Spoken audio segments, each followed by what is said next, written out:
new DJ, and then we go promote the club.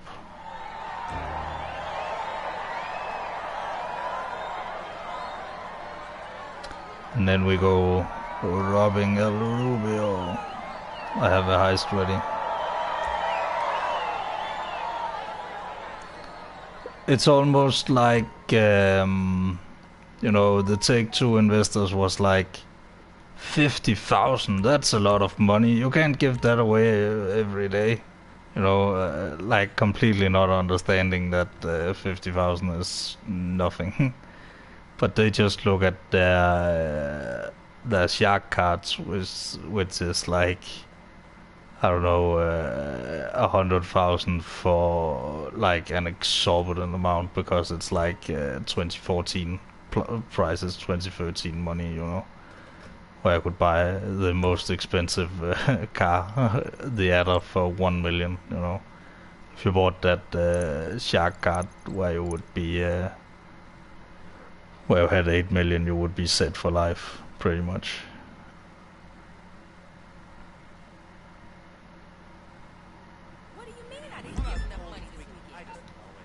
Okay. Luckily it's an easy one.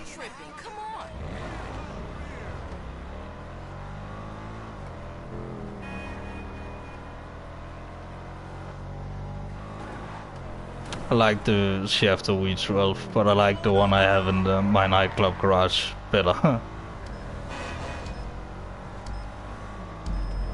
You have like the service entrance thing. I had my Shafter V12 like from like way back when it came out, and I was like, okay, Tony has a V12 and stuff, and it's like a car that was linked to that DLC. So I guess it's a good like quote unquote company car to have in there. I use it for like if I'm in the nightclub and I need to. And I need to go, you know, empty my safes. Come on, keep going. I'm keeping the horn down, but no.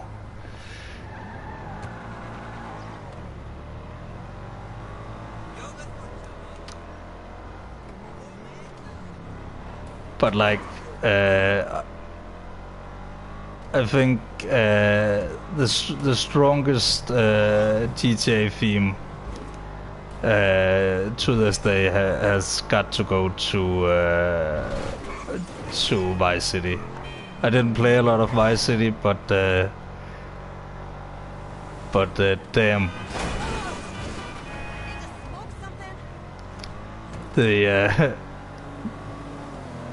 the theme song really sends me back to a time I never lived in. It's incredible.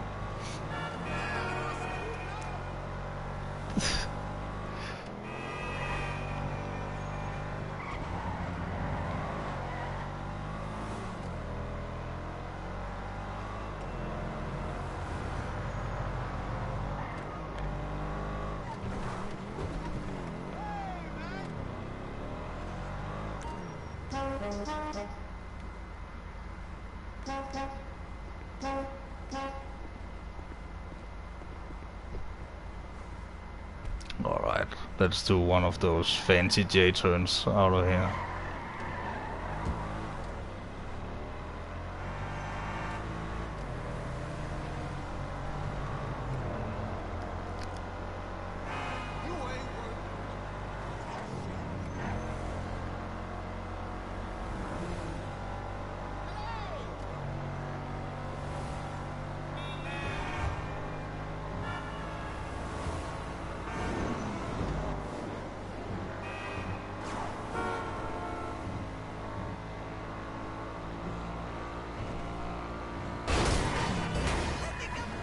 Whoops.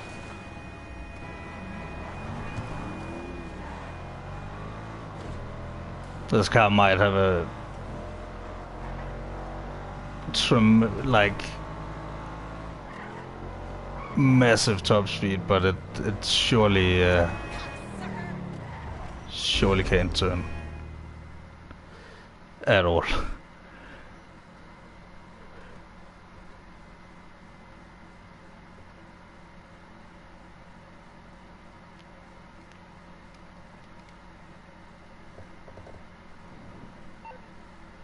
Cool. Let's... Yeah, cool.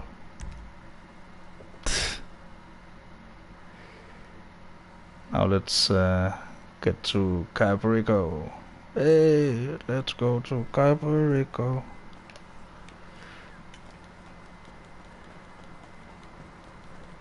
Hello. I'm just gonna check on my popularity because I have a fragile ego.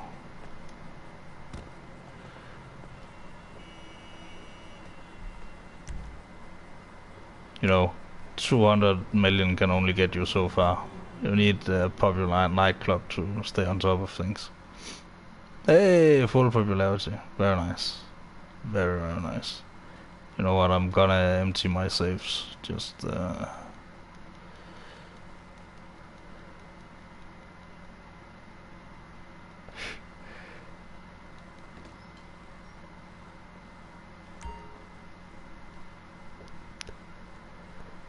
to get it done, you know.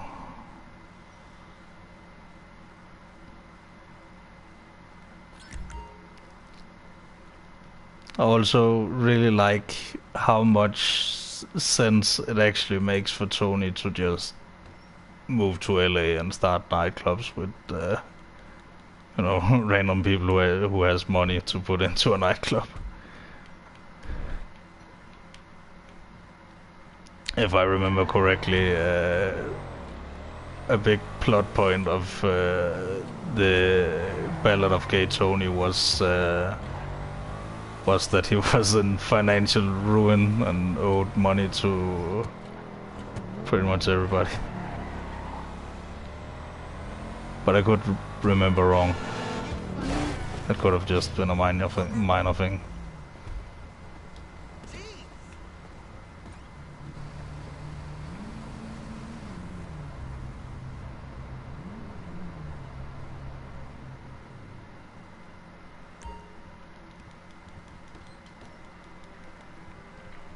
This is like my favorite arcade machine, this one. I don't play it a lot, like, but the Easter egg, like Badlands Revenge 2. Also look at this, like, it's pretty awesome. You can actually see it from inside my office. Actually it creeped me out a little bit first time I saw it. Look.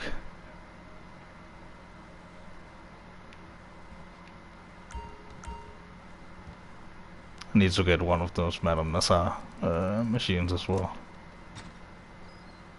But it's not like I'm in a hurry to hear her quote-unquote wisdom.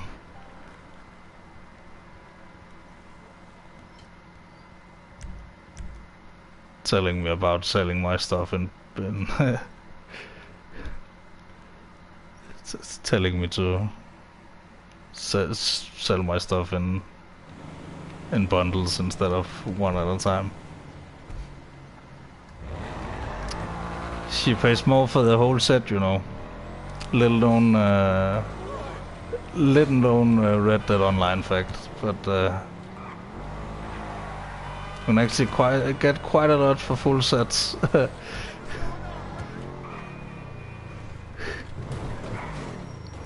Perfect. Not all cars can do that. Sometimes you just hit the stairs right on.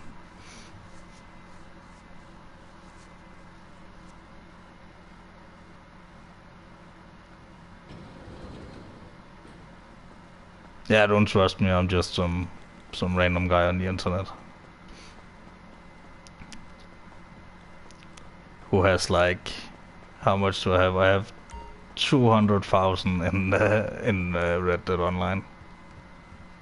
So that's like equivalent of, I think it was like 6 million or something today. That's pretty good. But I have nothing to buy. That's the main thing about Red Dead. I have my Black Arabian and I have my Schofield. I have all the weapons actually fully leveled up except for the elephant rifle. I don't like using that car. Oh, that's just just because today is, for those who don't know, Formula One testing, the first day of testing the new cars with the new regulations and stuff. Here's a blast from the past. The Lotus from the 80s. Oh yeah, what Nassar says, yeah, don't trust her. It's like...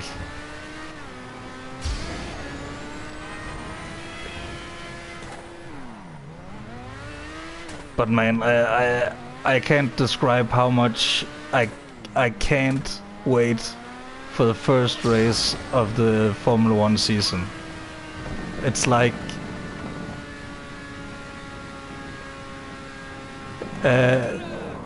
for those who don't like follow Formula One or anything, like Formula One have for many years have this problem that cars can't really follow each other because they lose a lot of downforce.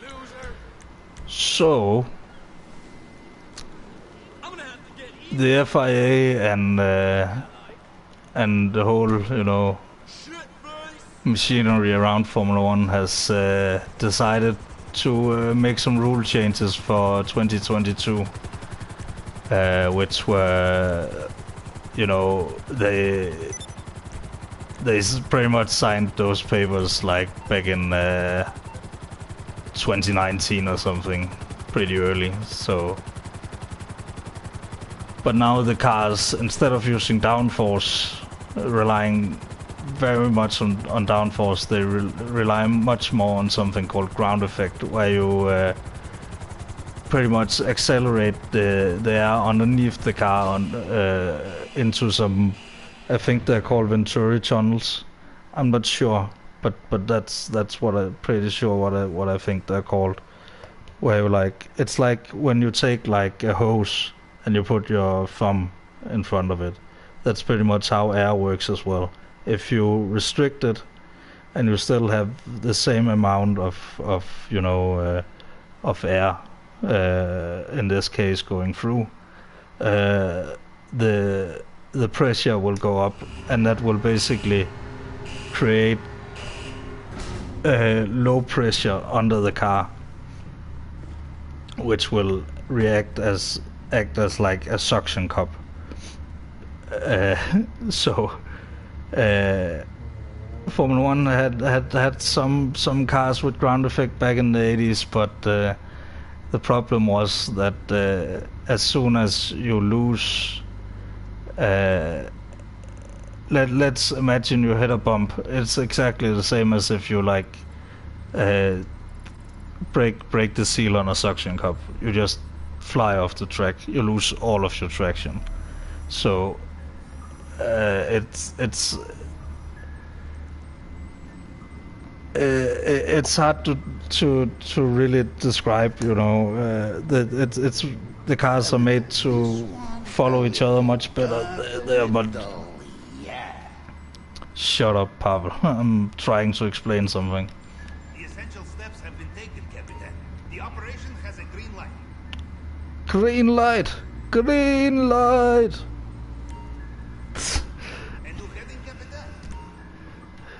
Yeah, I just played single player, so I have that reference right in my head. I have all the references right in my head. Martin Materazzo gives you green light. Also, by the way, in that mission, the whole where the whole thing where Michael rips down the house and meets Materazzo for the first time.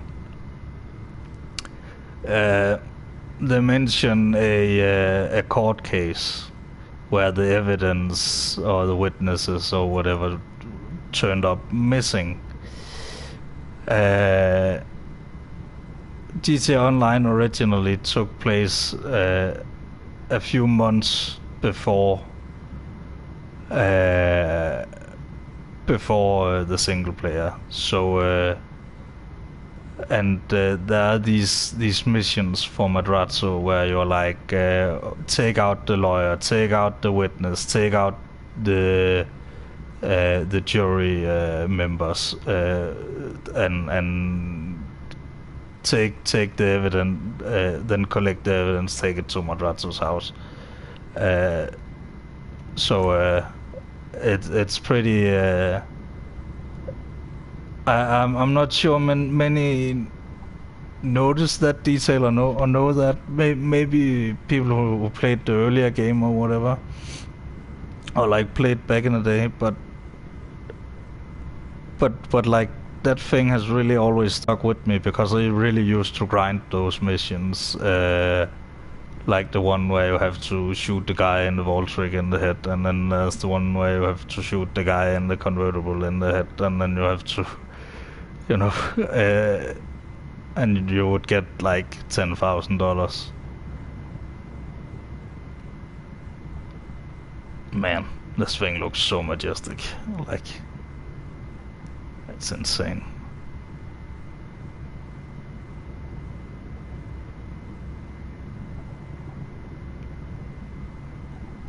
Oh, by the way, I found out the other day why we have like canonically, and maybe also like non-canonically, but historically, why we have access to so much Soviet era tech.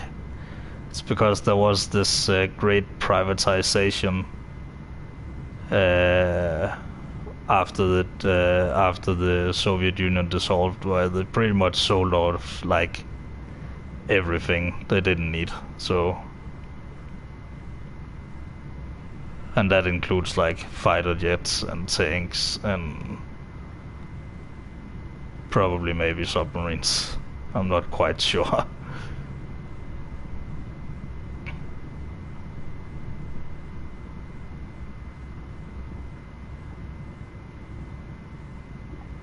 I don't know why I just keep sailing into nothingness, but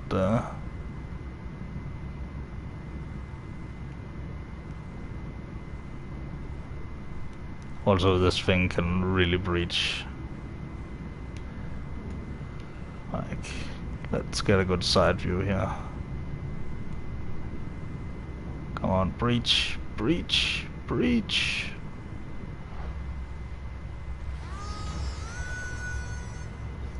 Yeah, look at that. The entire front end was out of the water.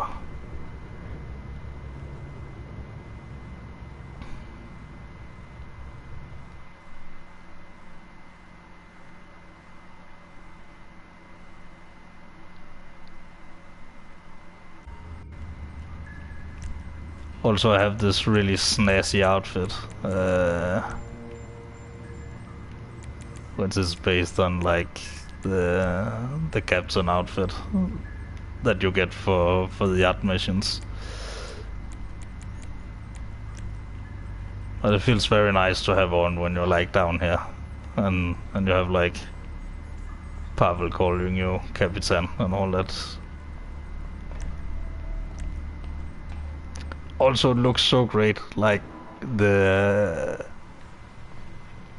like not necessarily, I mean the outfit itself looks great as well, but like if you look at him from the back, maybe we can get some better light like here. But if you look at him from the back, the whole like you know, what I'm basically trying to say is that Rockstar clothing has a very dubious history when it comes to fitting, you know. So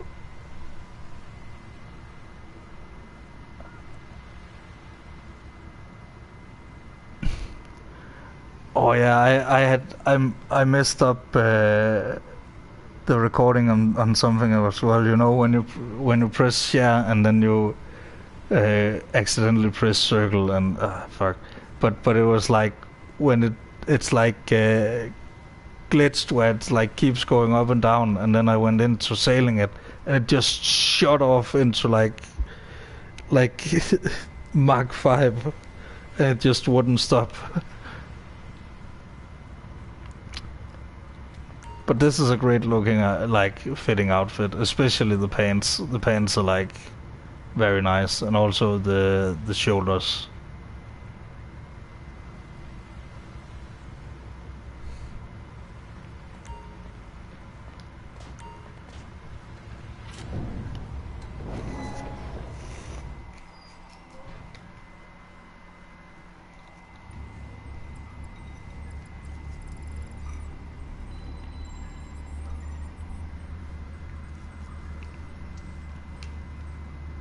Just 1 second, I'm just having a short smoke break before I go to Cayo Perico, because actually I know I keep going in and out, but let's look at the score, because it's not as I kind of want it to be. As you can see in the okay, I can't get a cursor up here, but as you can see on the white things up here in the north, where there's like 2 cash and 1 wheat, there's usually enough to fill my bag, so I don't have to go into the little hangar on the side, because it's just annoying, because there's a camera and, you know.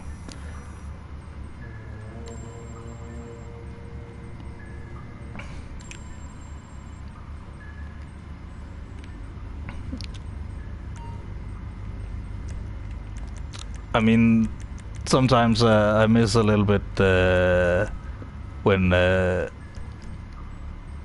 me and Jack for a little while had a really good assault team going on Cayo Perico, just going in by submarine, taking all the things out, you know.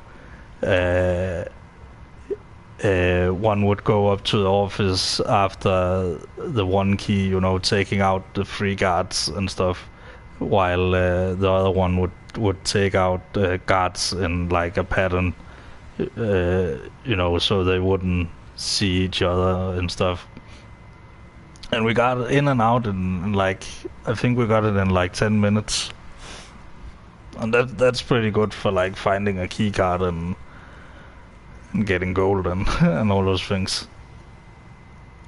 But it also just feels badass when you like go in stealthy, and of course at night in the scuba gear, like in the wetsuits, you just feel like a frogman. If you don't know, a frogman is like a special like, it's like a Navy SEAL, but a little bit more a little bit more specialized, like in a Danish Special Forces thing. But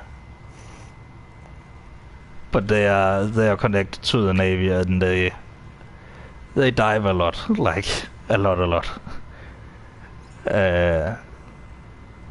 Which is why they're called the frogmen, because they swim all the time. And then we also have the Jaegers, the hunters, hunter corps or whatever, which is like special forces on land. And of course they can parachute and stuff. They can all do that, but it's pretty wild to think that a small country like Denmark has such good special forces as we have.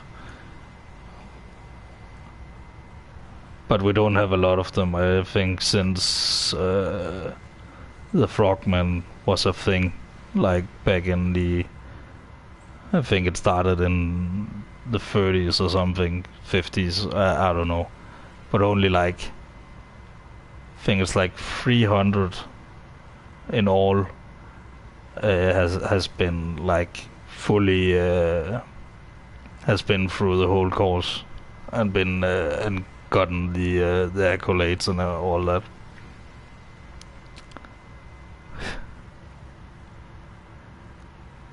So we also have like a dog sleigh patrol on Greenland, just on the inland ice, just going around just to say, we are here, please America, don't come and plant missiles here. We are here. You can't, or Russia or whatever. But when Trump wanted to buy Greenland, I was like, do you even know that Greenland is its own country? We can't just sell a country. I mean, maybe make it independent, but not like sell it. It's a whole other topic, you know. A lot of young people like me think that Greenland should be independent, but that they have a lot of deficits when it comes to like education facilities, primarily. That they would need to have in place. Like, yeah, Trump is a moron. I'm glad he's out of office, that's for sure. It's better to hear nothing from the White House than to hear, you know, everything from the White House all the time, you know. I know Biden is probably not the best president either, but at least he's not shaking things up too much. Stability is a thing that people don't appreciate a lot sometimes, but it is what makes our country strong when it comes to business. It's like not shaking things up too much, you know.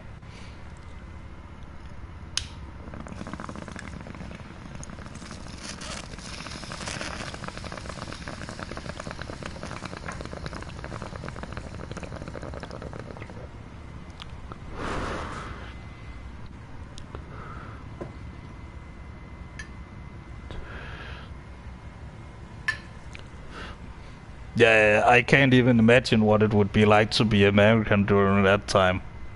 I mean, first of all, let's just cover that we all woke up and thought it was a joke. Like, everybody didn't believe it at first, but but like, it's your country. Like, in Denmark, I can just turn off the TV and be like, we're probably gonna be fine, like, just a little bit, like, as long as he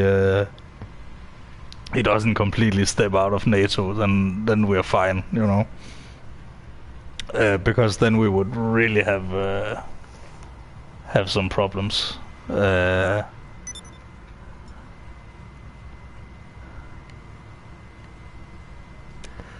you're not even American, you just live there, then it must be even worse.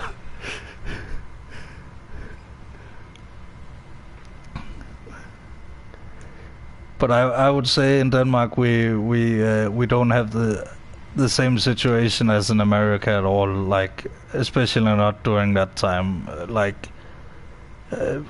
people could actually talk to each other. Like, and you know, even though people would disagree and stuff, they had this thing called like directly translated, it's like dialogue coffee, where like people in the people who are in the parliament would and are on like really opposite sides would basically have a meeting and drink some coffee and just talk like people, you know. Because the worst thing you can do in politics is like putting up the us and them thing, where it's like you start to dehumanize the other group. Then it starts getting really bad, you know. We gotta, you know, we gotta respect even though those in power might be in the majority, they gotta respect the minority a little bit. They can't just completely overrun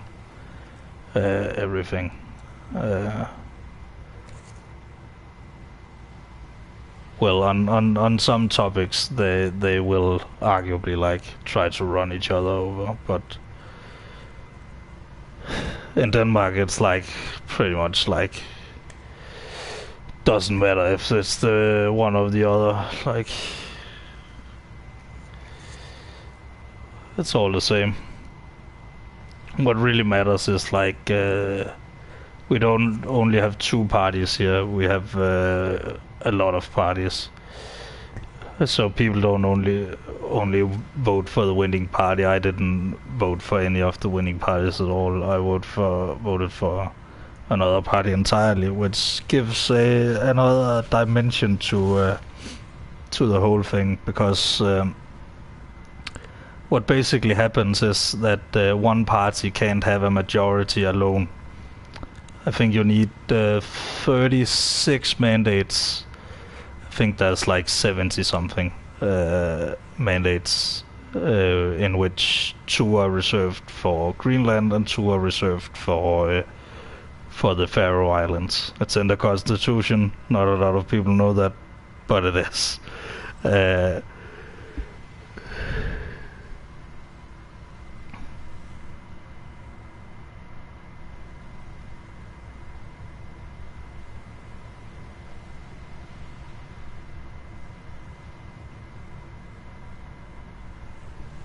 Yeah, I just try to, it's very easy to see through career politicians, people who are just like, especially like our current prime minister is very like, it's so dumb. First of all, she speaks like to us like we're fucking kids. That's one thing, and another thing is that she's like, during her election campaign and stuff, she was really like driving home the point that I'm a real human. I actually grew up somewhere and went to school and like had this whole wagon with her like pictures and her story, and like she had this campaign video where she was like, it's not like she was just like saying, I like to talk to people. She was like, I like to talk to real people. Who the fuck is not a real person? I'm sorry.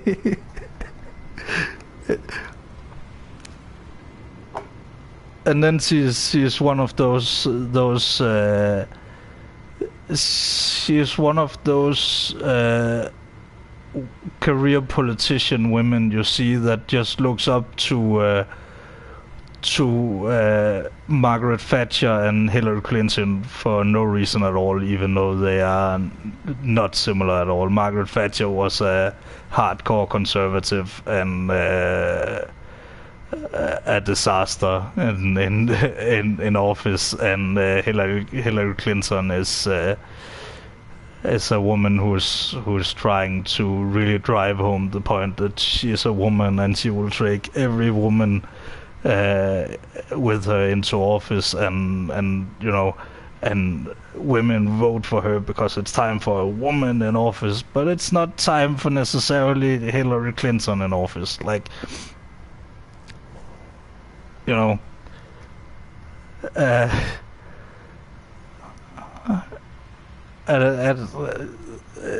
don't have to vote for a person just because they're a woman. It doesn't work that way, they're not just necessarily more empathetic or more emotional or whatever. Women can be just as cold and calculated and psychopathic as men can be, It's and you can't like judge it on looks either. Like, this guy looks like this, and because you often see like guys who just looks like this really boring banker person who's like, yeah, it is hard to find someone without a big ego in government, but you have to drive up your own ego a little bit to get elected. You have to sell yourself, so you have to be a little bit I mean, I myself have a little bit of an ego, but it's not like it's like I think like I'm better than anyone else. It's just that I like myself, and I'm completely fine with you know how I am, and my opinions can change when I get new information, and I'm completely, you know, I'm completely fine with that. So that's why I have no problem like discussing politics or whatever. It's just whatever, you know. Your opinion. Oh yeah, knowing your worth. My worth would be if you can set up a heist where I can get $100 million, and of course get away with it. That would be my worth. Nah, I'm just kidding. I don't, you know, it's not like I wouldn't take like, you know, if someone offered me like 10 million to do something, and you know, because integrity is worth a little bit more than that, you know.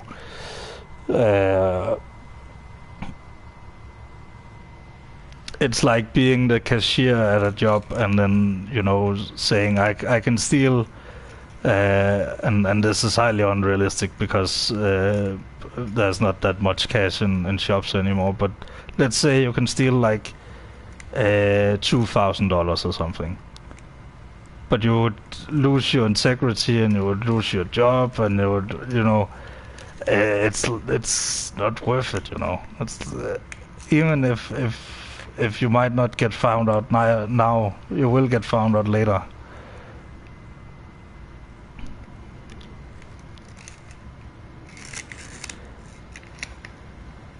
Self-deprecation, yeah, it's a little bit in our as well. We have this thing called the Yende law, the Yende law, which is like more a law of nature, which people misunderstand completely. Basically, what people take it to mean is like, oh, you can't be better than everyone else, or you can't be good at anything, because then people will bring you down. But me being a person who's fairly good at, or at least used to be fairly good at playing music, and had a lot of like talented friends in all kinds of like areas, we would, you know, we wouldn't feel that at all. We would only get, you know, pulled up by people and all. So what it really means, you know, and this is like from an example from a long story, but long story short, what it really means is that we are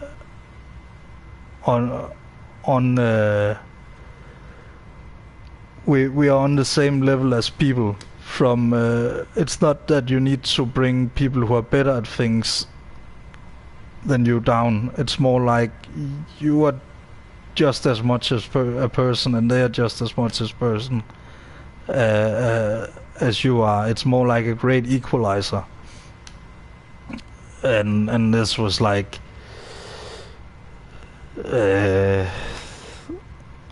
I can't really. Oh, you have it in Sweden as well. I thought it was mostly a Danish thing, but it was this professor, right? This scholar. He was writing his PhD, and he was and he ran out of cigarettes. He lived just above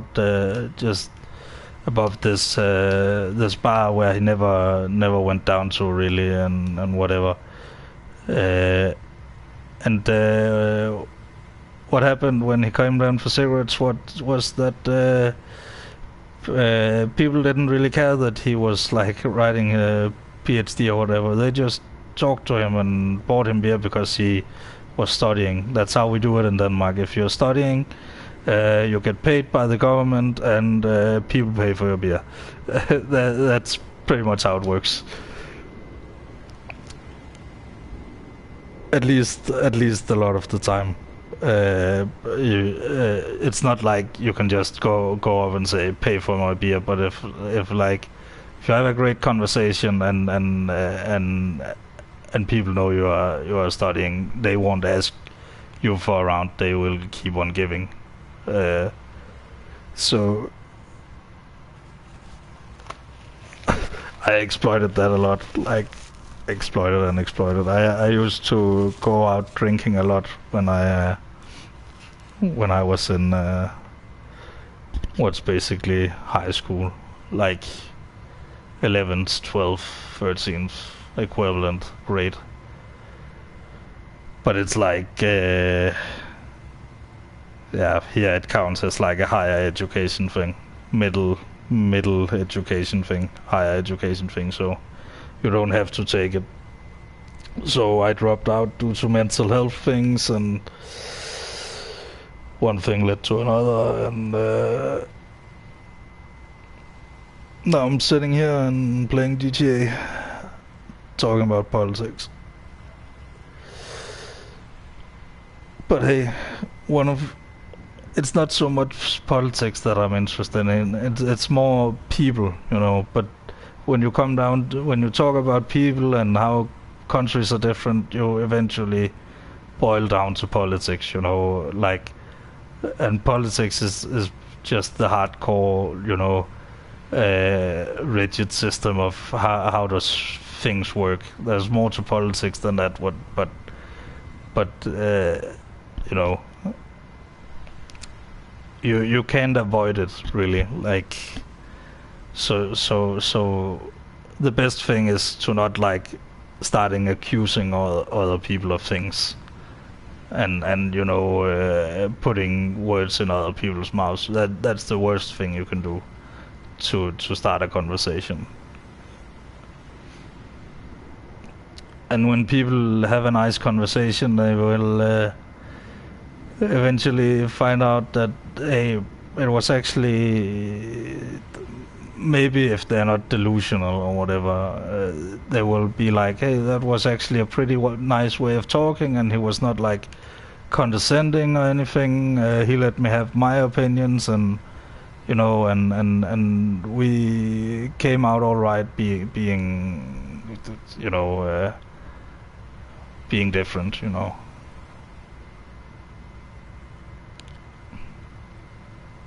Yeah, exactly. Learning conversation. It's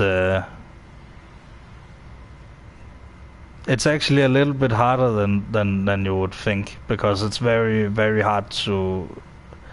easy to, especially in the moment, to get you know, carried away by an emotion or something, or want to like get back or something. But always scale down the escalation, always. Then you're always on the front foot. If anything should escalate even more, you're even more on the front foot, because you are completely calm the entire time.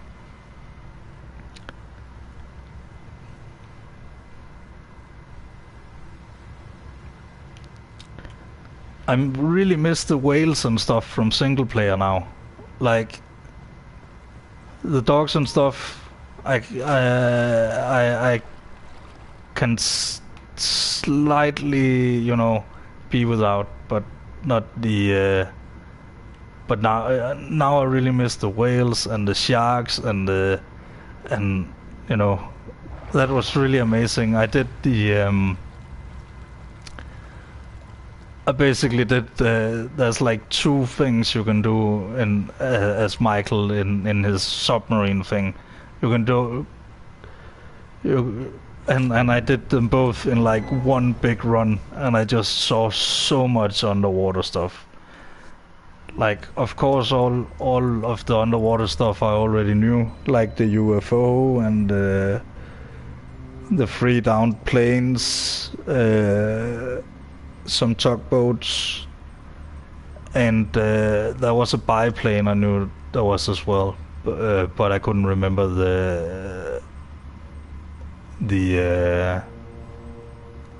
I couldn't remember the location. So it was very nice to, you know, it gives you a very nice tour of the underwater world. And if you haven't seen that before, it's amazing. I won't even like, unless you want me to like go dive and find the UFO, like or something specific. I wouldn't like spoil it really. Take the Torreira or take your Kosatka, take whatever. Go for a good dive and just explore.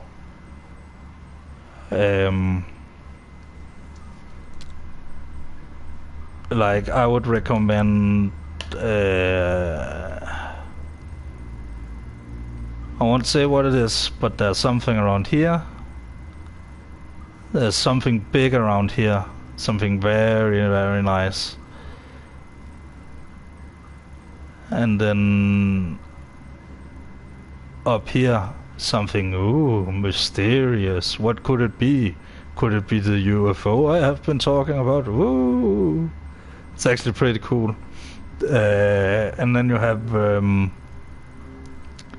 here you have another one, like, and this is a huge one. It stretches like all the way from like here to here. It's like a massive wreck that just stretches all over the place. Here you have a I mean, it's kind of obvious what it's gonna be. It's a plane outside of Fat Zancudo. Shut up, phone.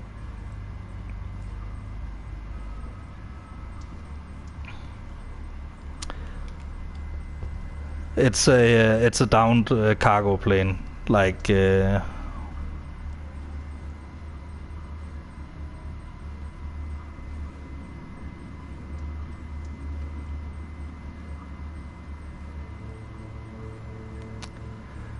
Nice talking to you, Golden. Always nice seeing new faces as well. I will get into Carrico soon. Just on a massive tangent, you know. That happens sometimes. But here there's a downed cargo plane, and it's pretty cool. It's one of my favorites to go to because I have the hangar at Fort Zancudo and I can hang out there and all that kind of stuff. Is there anything else? There's a ton of stuff. Like there's a tugboat and a cargo plane up here. Where the fuck is that? There's like a massive steamboat. Like I think it's around here. So someone dropped a massive steamer around here, and I mean really massive. It's like people have been like looking at the images and been like, hey, if you take the size of that wheel, that's pretty much the size of what the world's biggest paddle boats would be. So massive steamer right here, and I think it's right here, or it might be in this cove right here. There's a little pirate cave right here as well. It's very nice.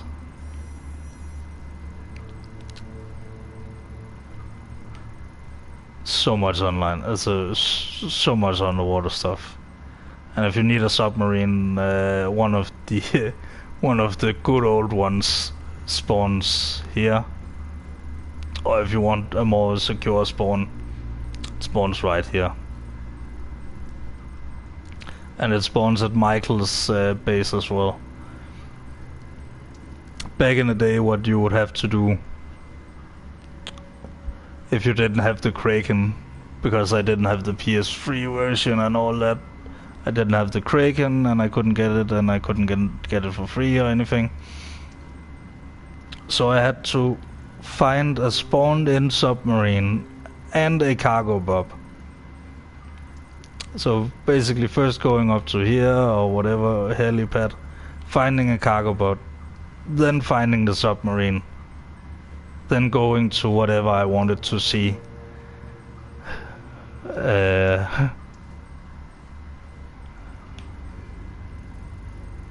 Man.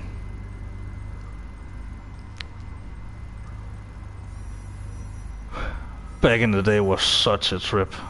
You forget how hard it was. Like, back in my day, we would grind 10 hours a day and get $100,000 uphill both ways in the snow. You know, those kinds of things.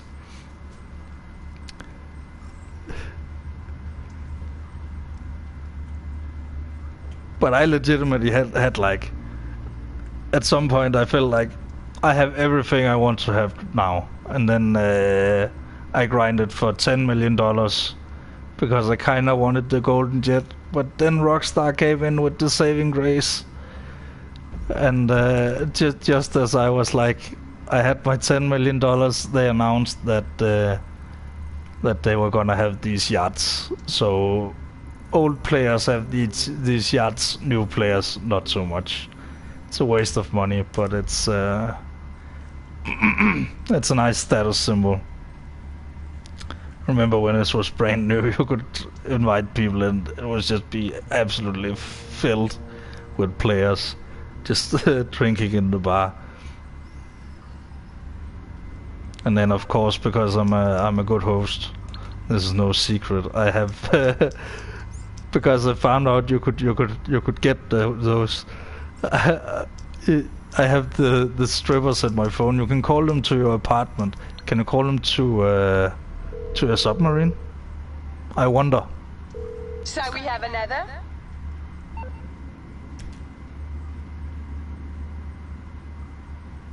Not that I will get like a dance or anything. Please, please just knock on the door or something. That would be so funny.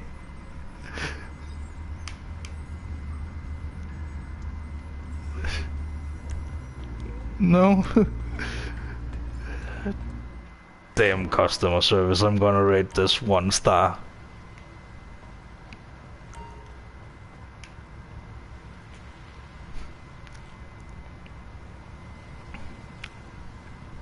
She couldn't even get a helicopter or something. Damn it, just swim. It's not like you have a lot of clothes weighing you down or anything. However, I would imagine swimming in high heels is quite the chore. I don't know. I haven't tried it. I swam in shoes though before, but like normal flat shoes is not so bad. Especially not when it. If you want shoes that are good for going in the water, like when you have to jump in the water and swim a little bit.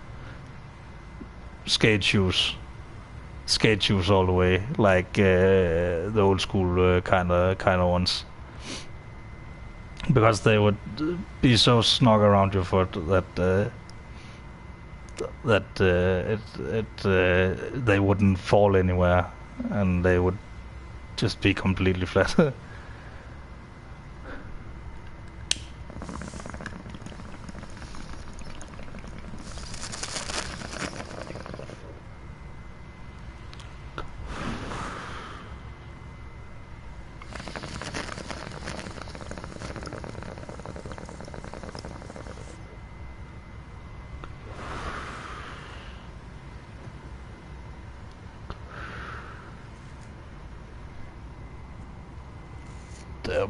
That was a little bit blocked up. I'm sorry for not really doing anything. It's I'm not used to having so many people to talk to.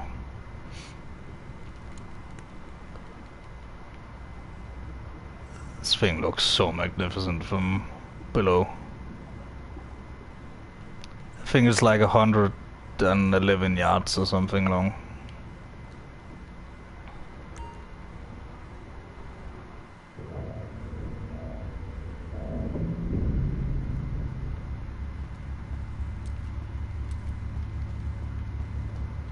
Oh yeah, also a quick tip for those who don't know. The big difference between this one and the submarine up there. You can have 4 people in both, but this one is a little bit... Hello?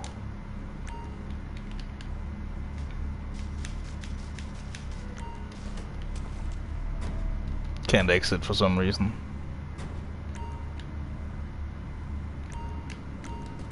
Can I exit this one?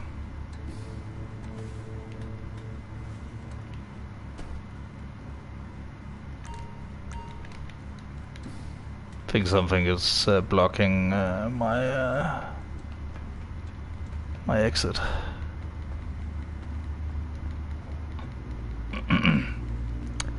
I'll do Kaio right after showing this. Don't worry.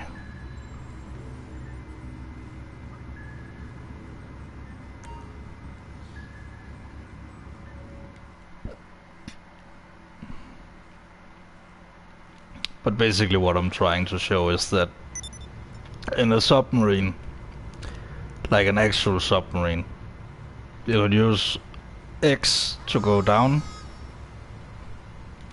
and square to go up. Whoa, that's some buoyancy. And you can't do that in the Torero because it's a car, and you can't do that in the Stromberg either. But that's a hot tip for you.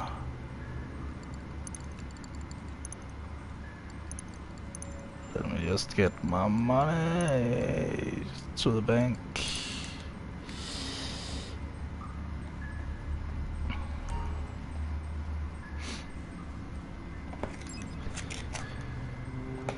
But I will basically do this Cayo Perico and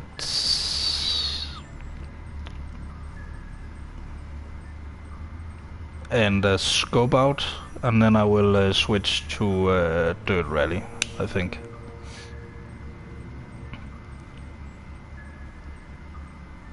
I need to let loose a little bit on the old dirt road,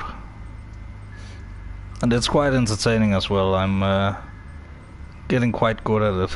So if you like intense moments and maybe some crashes and stuff, then and of course the car I'm driving for the moment is the Lancia Delta HF Integrale.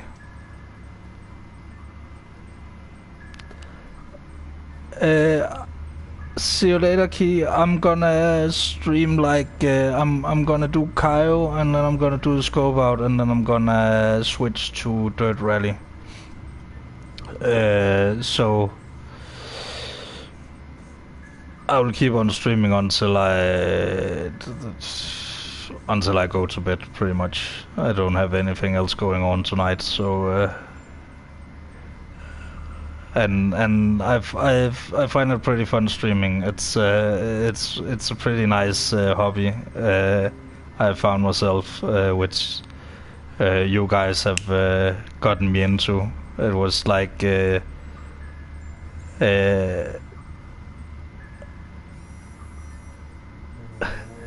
See you later, Key. Hope you have a good night.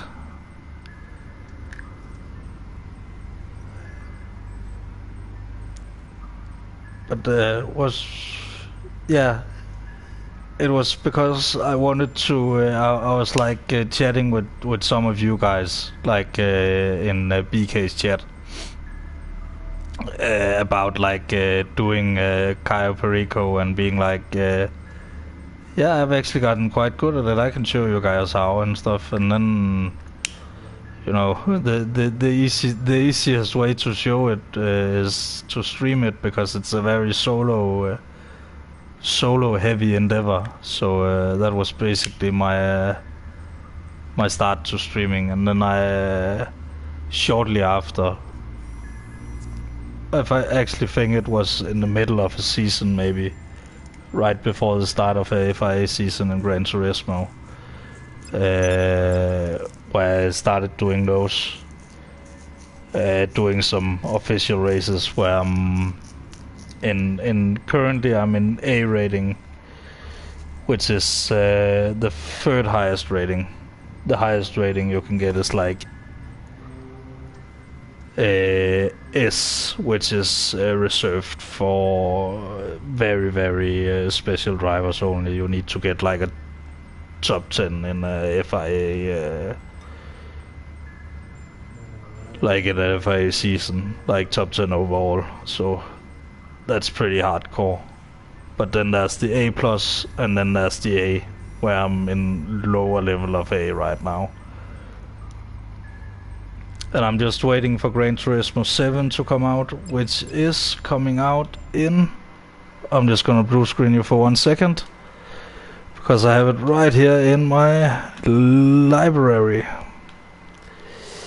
It's coming out in 8 days, 3 hours and 11 minutes exactly. And I will of course be streaming that as well as soon as I can, you know, punch in the appropriate hashtags and stuff.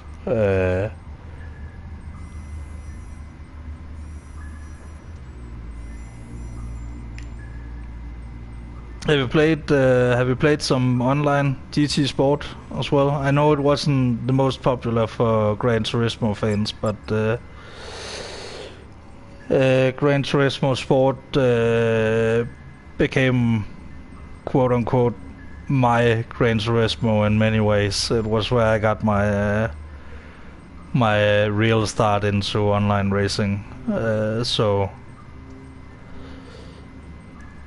So they did the online part very well. The single player part.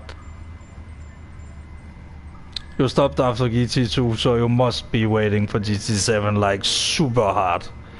Like the single player aspect looked so great.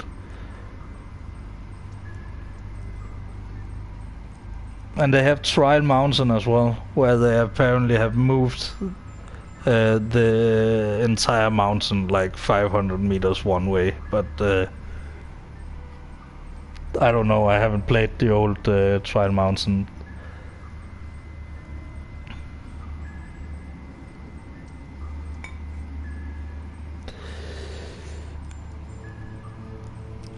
But I really learned which tracks I was good at, which cars I like to drive. I got a reaction time so good that I can actually drive an LMP1 car, like not in real life, of course.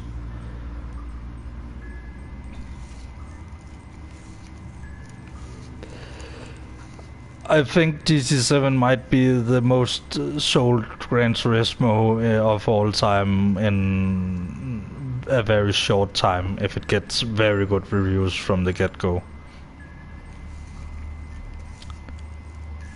But I know a lot of people are like gonna cover it like no matter what. I have bought it no matter what, because I perform so well in the FIA seasons, so I want to follow along into the new realm and keep pushing myself. I can't wait for the new weather engine. I can't wait for the new weather engine, day and night cycle, weather engine, like actual like rainfall, like you can have a dry part of the track and then at least that's what they say. But they have been pretty good on technology partners before, so I wouldn't put it past them to have paired up with someone who knew what they were actually doing. Because if you have played GT Sport since like, I don't know, a few years ago, they suddenly started this whole thing where in FIA races you would have this Michelin sticker on the side of your of the side of your tires and stuff, and when you selected tires, like beside the tire thing, it would say like it would say like tire technology by Michelin. So what is deducted from that is that Michelin has some very advanced tire models that they use. It's the world's largest tire company. Like, I know Lego produce more tires, but I mean, I also have like 30 Lego cars, so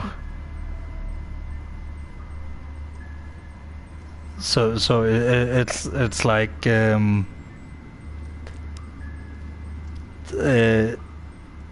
have some much more advanced models which they have paired up with Gran Turismo. Say you can use these. I assume they pay some royalties or some price or something.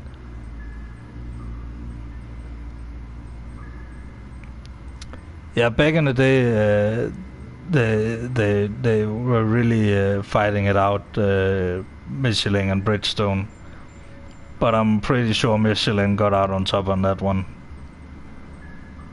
Even though Michelin had the tire failure at was it Indianapolis 2005 or something? I was 10. I don't remember at all. But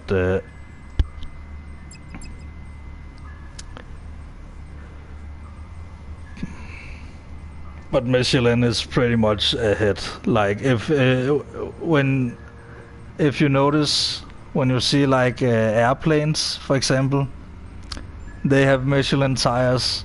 The big ass dump trucks from mining, they have Michelin tires. You know, Michelin just have so much more research and development than like the rest. And they even made like the tires for the Bugatti Chiron and Veyron and whatever. So they can make really good specialized tires if they really want to, you know. It's just a matter of price, you know. You might want your Michelin Pilot Sports on your supercar or whatever, but you don't want them to cost $25,000 for each corner. Like for each tire, $25,000 on the Bugatti, on the Veyron. I don't know if the Chiron has even more expensive tires, but you know, it's a matter of pricing. You know, you can't mass produce and sell a tire like that.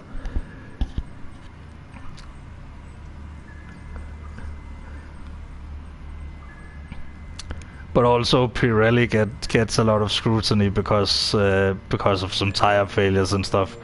But the tires in Formula 1 are like specifically engineered to like last a certain distance or degrade in a certain kind of way. Back in the day, there would be more of a cliff where it would be like your tires would just be completely out of grip all out of a sudden. Now it's more like a gradual thing, and they can engineer the rubber to be how they want it to be, but sometimes it has unintended consequences, you know. The same with the new, like, I don't know, Samurai, if you follow Formula 1, but I certainly do. And the new cars just look so amazing. Like they look, they are much more simplified now in the aerodynamics, which makes a much more streamlined look, you know. What the fuck is that? I have like a tool thing for my bong.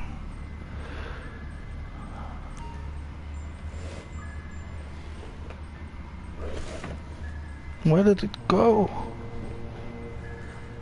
Come on, man. I'm just trying to smoke here.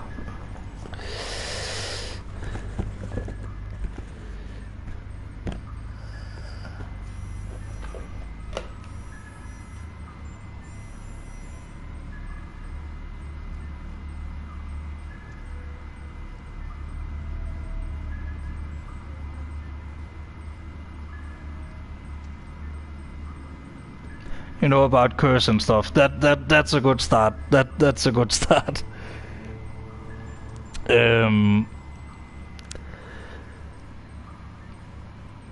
Basically, this season that just was the 2021 season was the most incredible season. Like, I don't know if you heard this, but into the last race, the final race, Max Verstappen and Lewis Hamilton was totally equal on points. So it was like the promotion was like a boxing match. Like you would have those pictures with them like standing head to head. You know, winner takes all, equal points. They had a nice intro cinematic where you could see the points rising in each race and then ending up at the last one. It was so epic, like...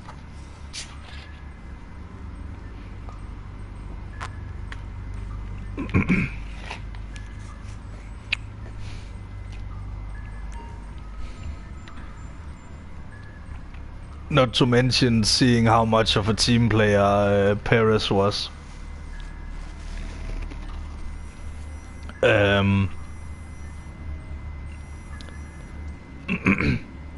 Yeah, it was pretty intense, and it was down to the last lap as well. So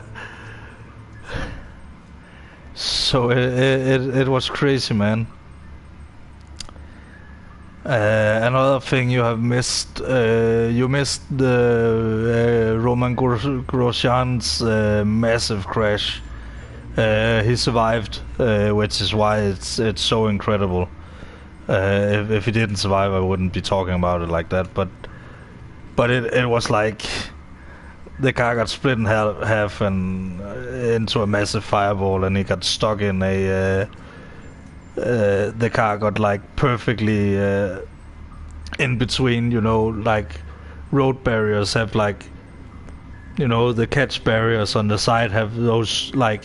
Typically, they have like two lines, one on the top and one on the bottom. Grosjean's car, the front, the nose, it has pierced perfectly in between. And because, and luckily they have the halo now, which is like this safety device they have in front of their, in front of them now, which a lot of people were against, but you don't really notice it at all. So, but if it weren't for that halo, Roman would have been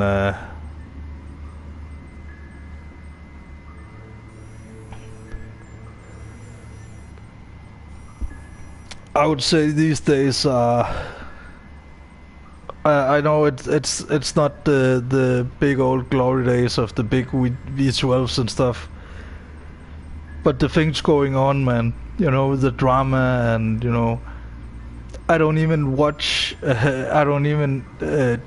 watch that Netflix series, you know, Drive to Survive. I get the drama, you know, I get what it's about, just, you know, listening to the interviews, listening to... I don't need like a 40-minute episode explaining me that the drivers are are actually kind of desperate for results, or else they will maybe get fired, or whatever Drive to Survive is about. Not that I've seen it, but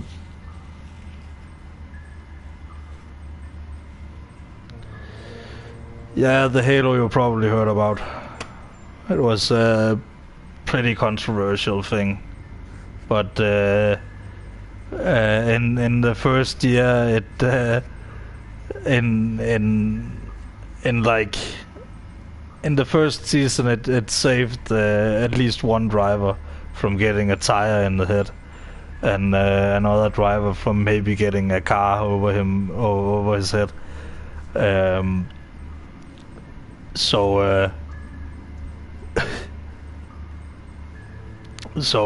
it was just in time to you know.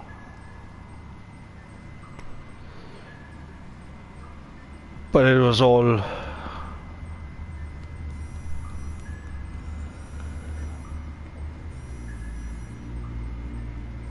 yeah.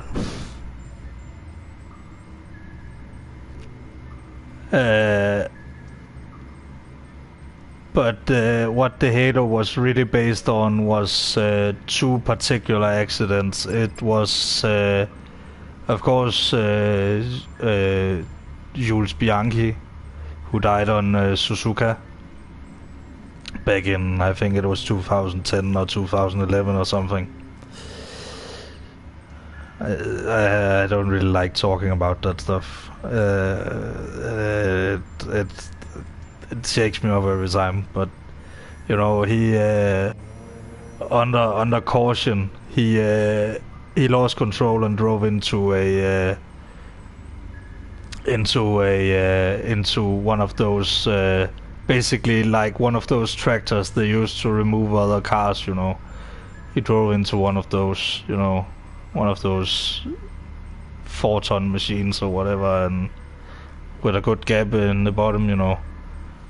It's right in the head height. And then there was Massa, who got he got a spring from a suspension from a car ahead.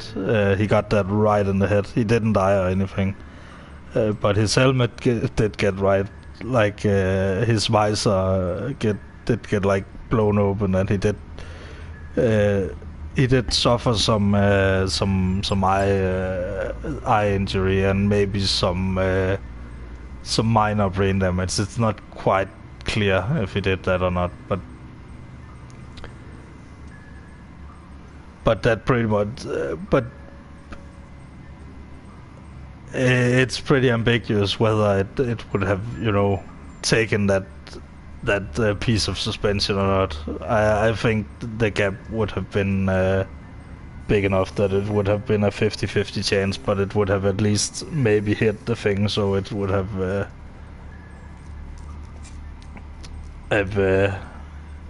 not been hitting so hard. Because basically, if you're going in a Formula 1 car at 200 kilometers an hour and you are hitting something that's standing still, you're still getting it at you at 200 kilometers an hour, you know.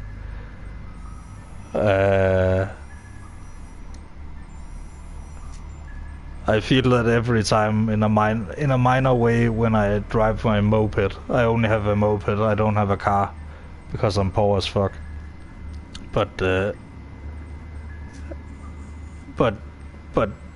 I can feel like if it's like 6 degrees like Celsius, I would need ski pants. This is above freezing.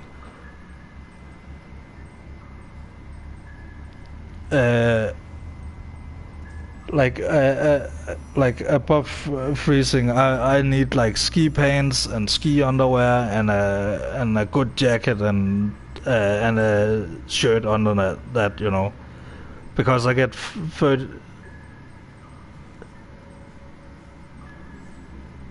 a CBR 500R. I think mine is a little bit slower than yours. Mine can only go like 20 miles an hour, you know.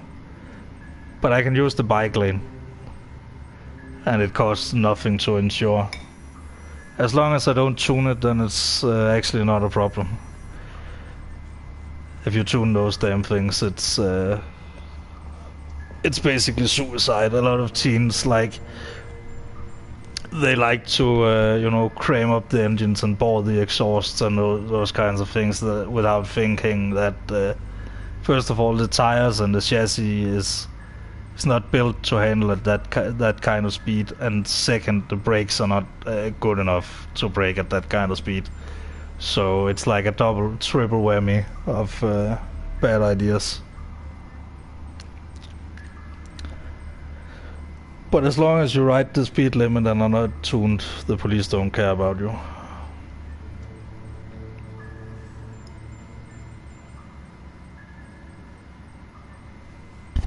Yeah, I gotta be extra careful as well, because I ride it in the snow as well. Because I don't have anything else, so I have to... you can't really lean down like you can when like in the rain you can lean down a little bit, but in the snow you lean down a few degrees. You can lean down maybe half or a third of what you normally can do, and then you will like start losing traction because you get much less tire to the ground. But yeah, I call it my snow scooter when it's in the snow, or my snow pit. But most snow scooter, because it's called a scooter in Danish anyway. But I ride in all kinds of conditions, and I've only crashed twice, so. One time solo, and one time me and a car chose to take a yellow light at the same time. And I hit the back of the car. If he had just hit the throttle a little bit more, I could have steered behind him. But he got a little nervous and janked a little bit, and yeah. But that was nothing, crashing at like basically 0 miles an hour, He was a little distracted as well, not because he was on his phone, but his basically we pulled over to the side, had a talk, and it was only like minor dents, so it was like insurance, fuck that, I haven't even gotten a dent, and I was just like making sure that the guy in the car was okay, because I knew that I was okay. He couldn't see if I was damaged or anything, so I had to make absolutely sure that he knew that I was absolutely okay, and we were totally cool, and it happens. We made a stupid mistake, and we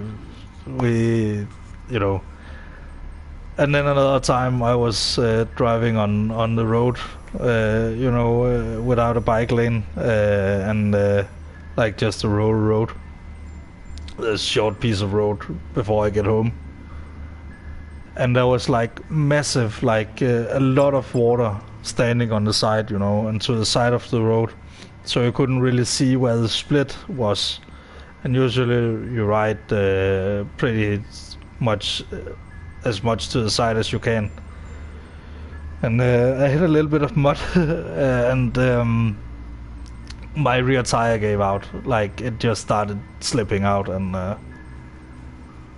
I hit the ground. But only minor damage. It was only 20 miles an hour. I hit my elbow, which is my bad elbow in the first place. That's for some reason, when I fall, it's always that fucking elbow. It's almost always my yeah. but I haven't crashed for years now. Like I learned my lessons, you know. Made 2 mistakes. That's all I needed to do. You know. That's the same in when I race, and that's like a philosophy I take with me.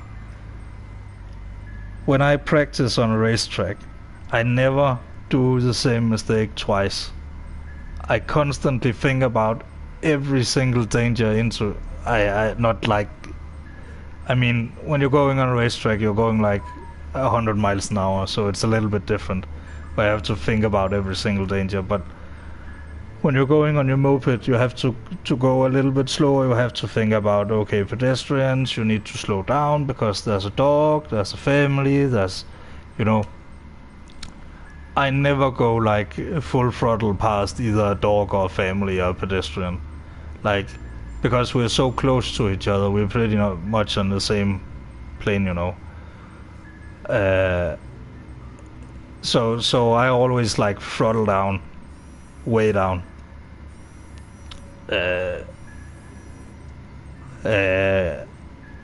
And then I gas up after, you know, so they can hear that I wasn't just a slow poke.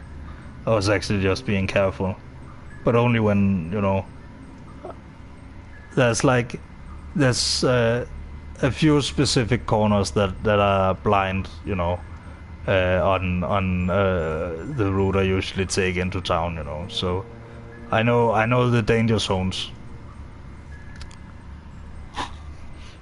But I gotta say, it was much more fun when my friend had a convertible.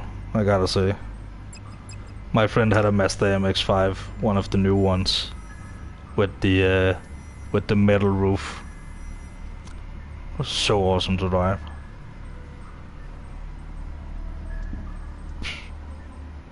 And I drove it more than he did. Damn.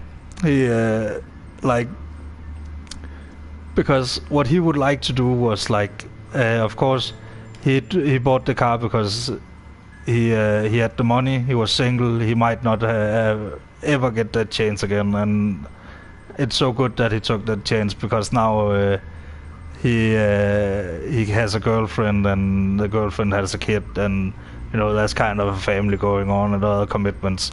So it's good that he took that chance while he had it.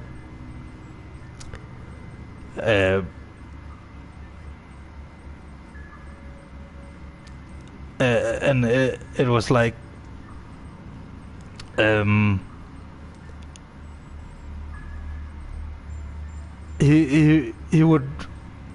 we would like go drive, especially in the summer. We would like go drive long drives just with the roof down and just listen to music, and he would drink beer and I would drive the car, because I love driving. He doesn't really like driving that much, but he likes drinking beer and listening to music, and you know, so that was pretty fun. It only had 130 horsepower, but it only weighed 1 ton, so it could really pull away. It could really pull away. Like, I was the fastest thing in town in that car. Yeah. It's so great. A lot of Americans say that the MX-5, the Miata, doesn't have a lot of horsepower. I think it has a very good amount of horsepower. It feels like when you close your eyes and think, this is how a car should drive. If you imagine like a smooth ride, not like too fast, too like accelerating, you know, but like smooth, like, you know, that's what the MX-5 is actually like. And the suspension is not, it is very forgiving, like if you push it.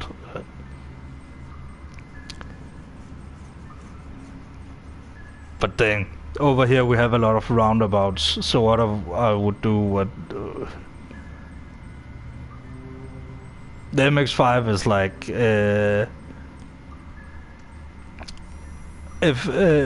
if you want like a summer sporty sports car, and I mean, there's no necessarily need to buy a Porsche 911 to impress. People are actually just as impressed by, especially the new MX-5. People are like, wow, that's a nice car. Like, they think it's a much more expensive car than it really is. There's a little bit of that wow factor. So if you really want some bang for your buck, the MX-5 is the one to go for. That's for sure.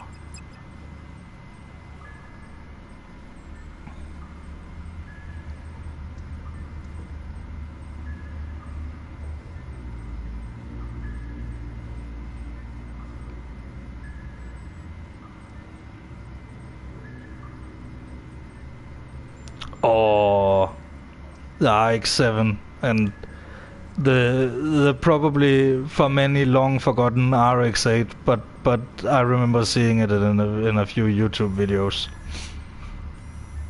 Man, rest in peace, rotaries. What a beautiful sound. You're too good for this world. It takes so much maintenance. It's like, if you buy a rotary engine these days, it's specifically to preserve a rotary engine, you know. Yeah, the Wankel engine. The Dorito power, because it has that triangle thing. And the one time Mazda raced on Le Mans with a rotary engine, they won, and what happened? It got banned. So and they haven't been to Le Mans since. But they have a I think the preset was 2025, if I'm not mistaken. They have that IMSA program where they really want to get to Le Mans in time.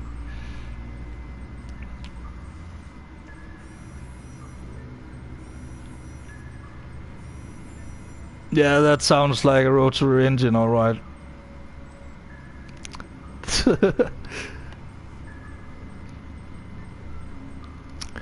But like, one thing that would be amazing is if you took, you know, a rotary engine that was not in a car that was in working order, and took it into a, you know, one of the original MX-5s, you know, one of the red ones with the pop-up headlights. Imagine that. That would be the Mazda of the ages, you know.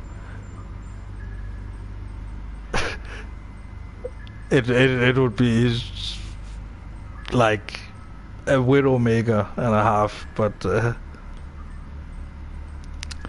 I don't know if you know Jimmy Broadbent. He's like a sim racer on YouTube, and he does some real racing. He has a Mazda MX-5, which is like tuned like massively. It can never drive, but when it does, it can keep up with Porsches easily. Like, he has a video of it. It's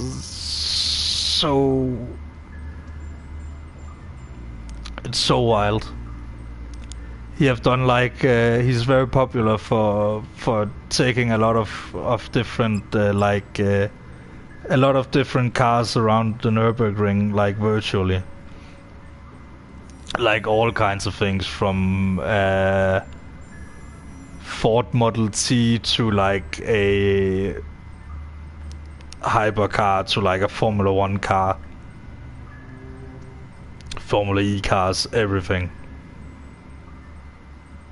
Different mods. He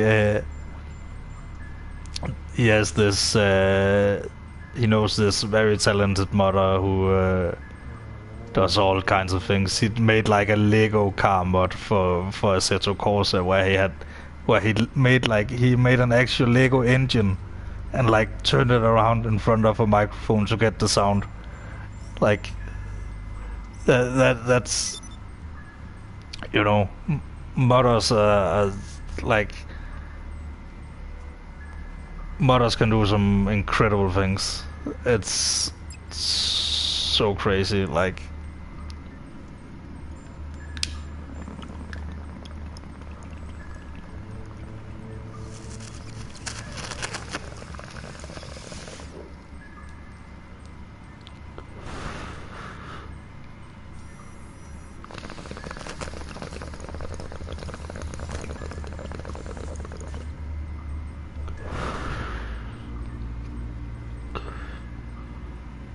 But now he races in real life.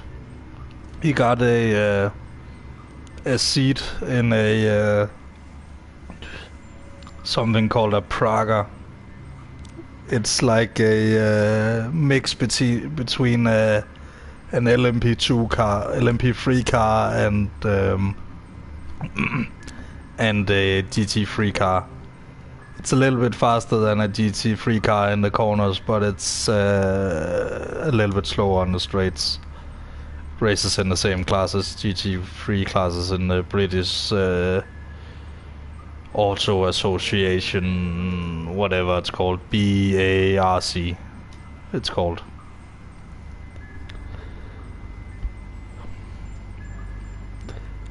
But he actually took a victory with his partner, which was pretty wild.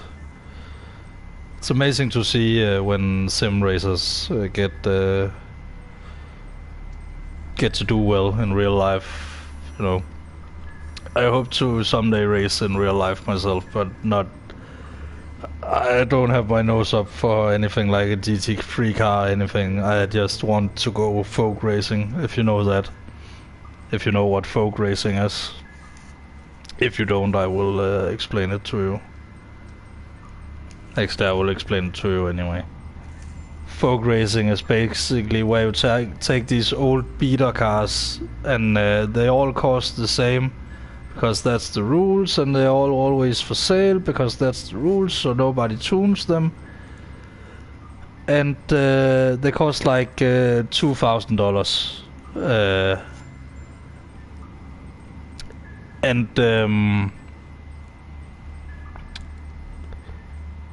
And you just go racing in these old beat up cars on basically short tracks, like rallycross tracks, if you know rallycross, like international FIA rallycross, like very short tracks, and you take like a joker lap because you only have 4 laps in the initial heat, so there need to be some strategy to it.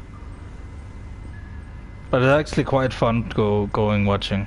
Me and my dad go watch motorsports, like. We used to do it more before COVID,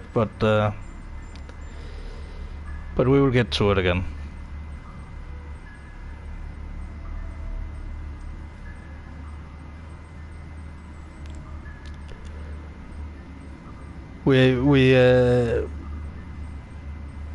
Yeah, that's like that's like where I want to, like, if I can get into that, you know. It's just, you know, a small savings account away, you know. It's not unrealistic. I'm only 26 now. I don't, you know, I live a long life. If I can get in a car before I'm 50, then I'm more than happy. Plenty of guys that are much older than that. I think the oldest guy I have seen racing, like, in real life was like 75 or something. Racing against a 14-year-old. So that's just, you know, in the same grid. But we have an incredibly good motorsports community in Denmark as well. Like, it's so tightly knit. Like, everybody knows everybody, pretty much.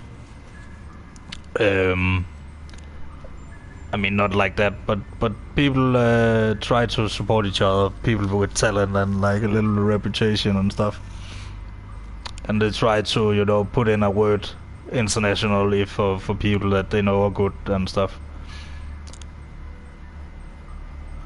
So it's we actually had 11 Danish drivers in the Daytona 24-hour. So including Kevin Magnussen, who was in the Daytona, is it the Daytona prototype it's called now? And we had a Danish contender in every single category, so every single class.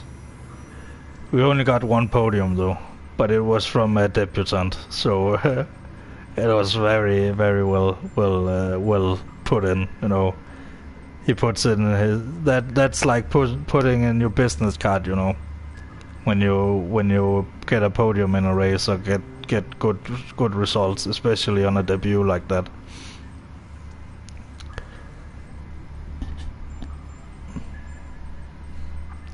Plus, Danish motorsport has a reputation for really sending out some really good drivers who are really good at teamwork. You know, we learn from a very young age that teamwork makes the dream work. So.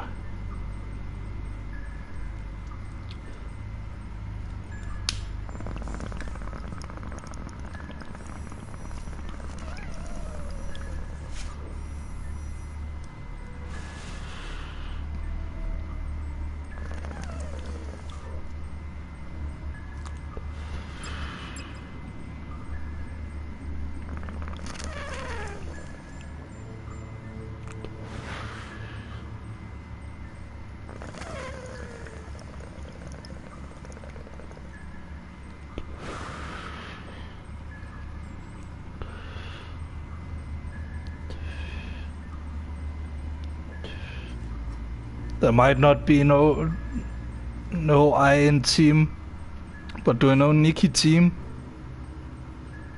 This guy. He's both a streamer and a real life racing driver, mostly a real life racing driver, professional GT3 driver. He's been driving in for Aston Martin in the number 95 for quite a few years, together with his Danish friend Marco Sørensen.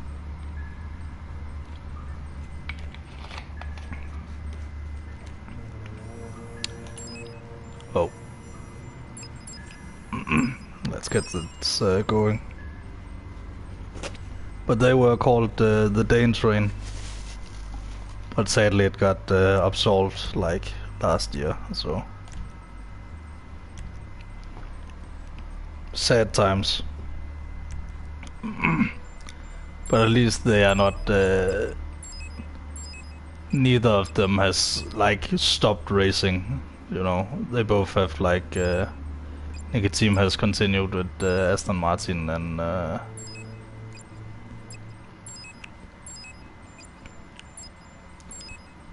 think Marco Sørensen is with Porsche or something.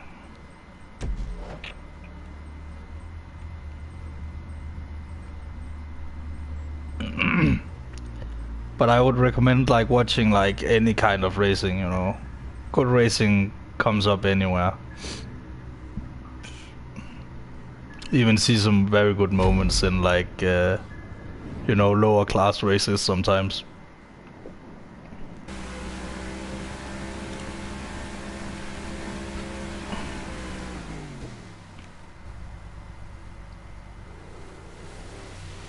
Let's get to this compound and hope there's no camera.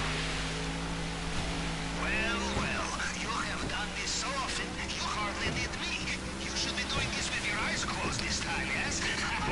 I won't be doing it with my eyes closed, but please shut up. Is this for anything? Now, make your preparations. You will be ashore soon. At least there's no camera here. GPS trace acquired. I have your location. Once you're Yeah, CCTV, all good, all good. Fuck, fuck, fuck, fuck, fuck.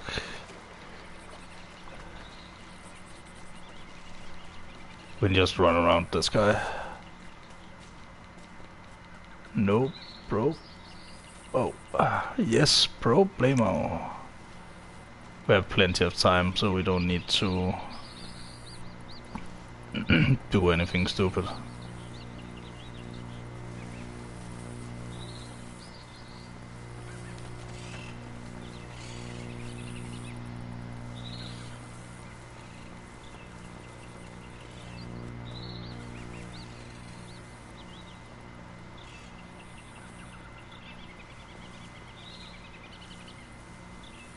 We cannot resist coming back, huh? Like child in candy store.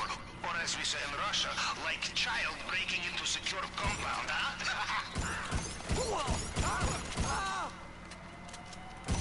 Hostile choppers coming in.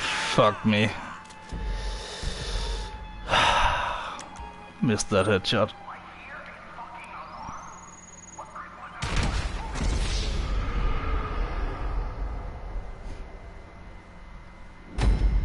I just had to sneak up a little bit closer to him. Fuck me. But I never go in there anyway, so that's why I'm so rusty on that route.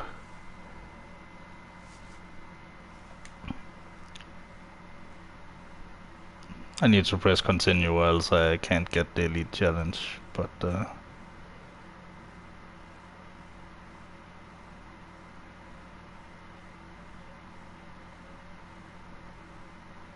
it shouldn't be a problem. I should spawn at the docks. And there was no camera as well. It's perfect.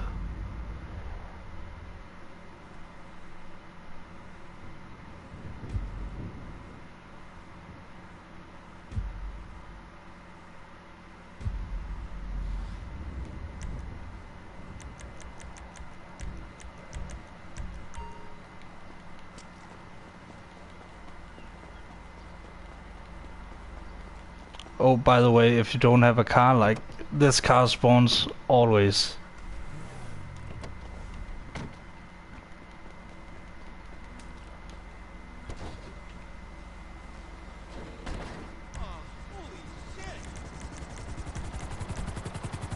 Yeah, I used to speedrun Caio, like, trying to see how fast I could do it, just when I started doing it. My best time was like 43 something. It's on my channel, and I'm not intending to beat that time at all. I just wanted to beat it in under 45 minutes, and that happened. I got 2 paintings in the office, so that was my saving grace.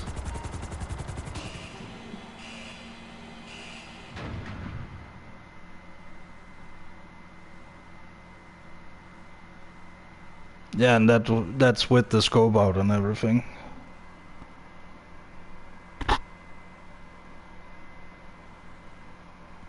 But I do use a specific warp, like it's called the creator warp, I think, where you set your spawn location to the Kosatka, and when you're done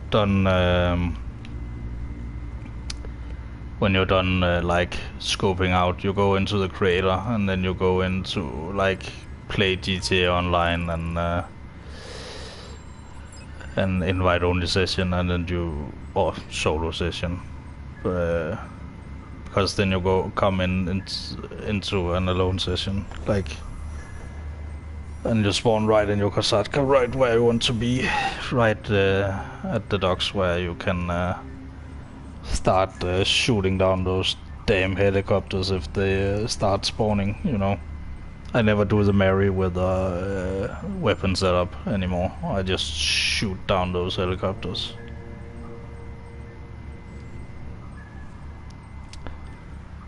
And the reason I shoot down those helicopters is because it takes too much time, and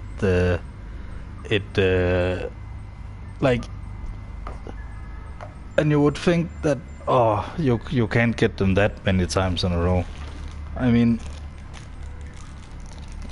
it would be even more heartbreaking when you had a timer going and you would get that thing 8 times in a row. I counted 8 times. Luckily, the missiles are like when you like fire somebody is texting me.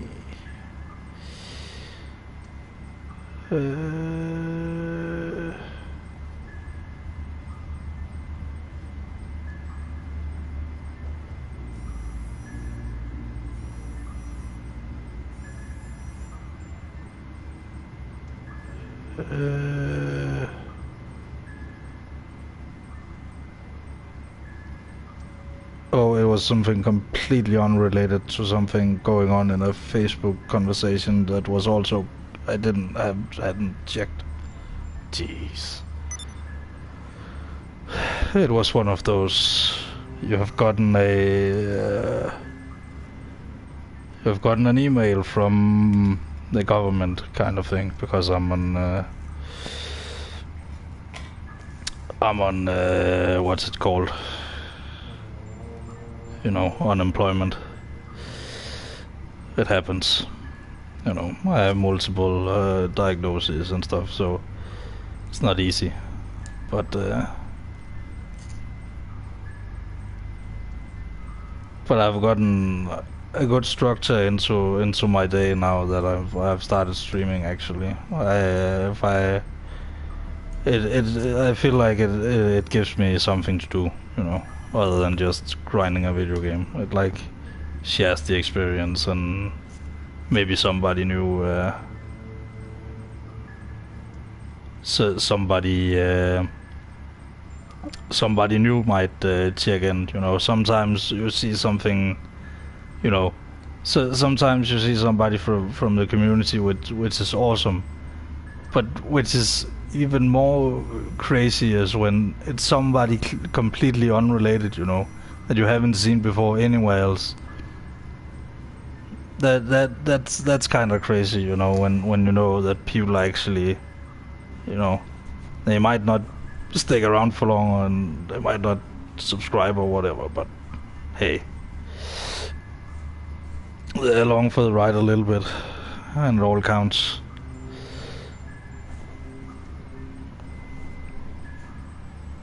So, I mean, if I can get to 1,000 subscribers by 2025, then that's fine. I mean, I have no... it's not like I'm busy or anything to get something out of it. It's more like, you know, I get something out of it, you know, seeing it grow, you know. So that's a little bit of an amazing feeling that I haven't really cultivated something like this in years, where you put something into it and then you get like a, you know, and on such a consistent basis, you know. It's an odd feeling, but it's very nice. And it's especially nice, you know, just hanging out and talking, you know, learning to know new people. The reason I was like is because I'm taking a bong hit. It's not because I was tired of talking. I just realized the timing of it. That's why I'm mentioning it.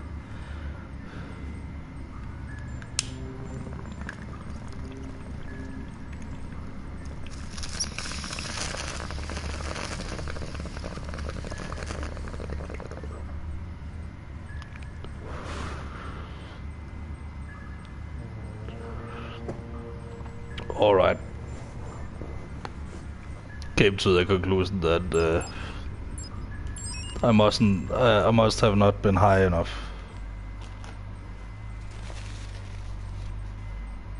It's like Towley from South Park. As soon as you hear that bong going, you'll get that music going. Da -da -da -da -da. Ah, it's not quite like that, but Not like that at all, but it's it's funny nonetheless.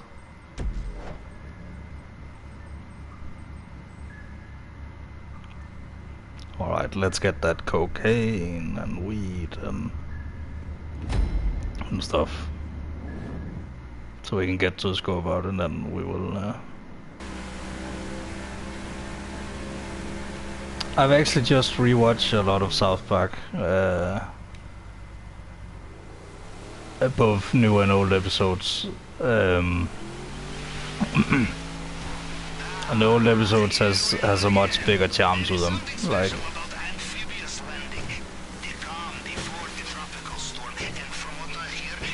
please don't have a camera this time. He's very tropical indeed. I'm starting to think our host has unresolved anger issues. Why don't we give him some more, huh? Now pay attention. You will reach land soon. GPS tracker confirmed. I have your position. I will also access compound CCTV once you are inside. We just run around this guy this time. Remember, cameras everywhere. Almost like Mr. Rubio feels a little paranoid sometimes. Got a little bit too hung up on wanting to take out this guy too... fuck. Too early, too quickly.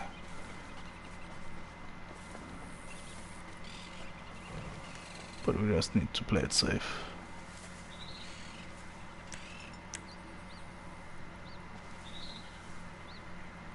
Wait for the guy over here to turn around. The guy behind me.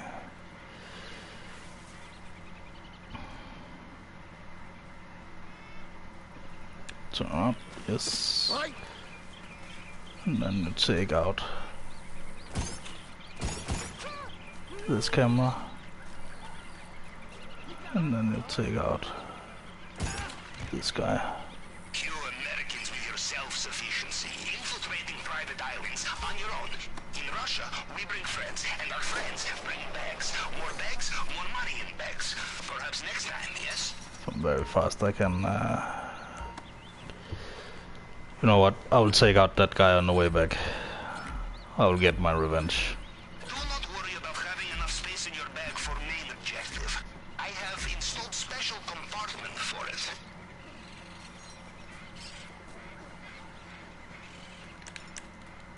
It pays to be selective with your looting. If it is too heavy, it will slow you down, perhaps too much.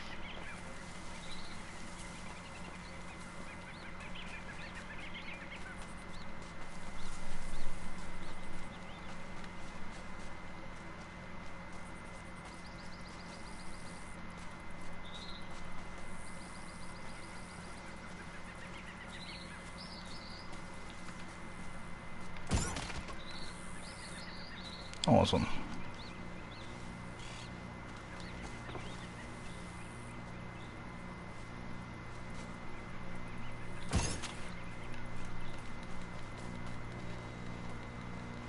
No, we just gotta take out this guy over here. I don't think the patrol has been by yet.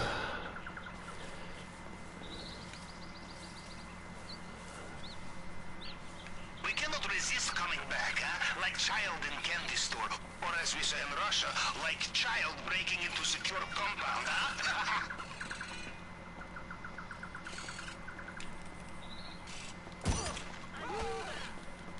Go.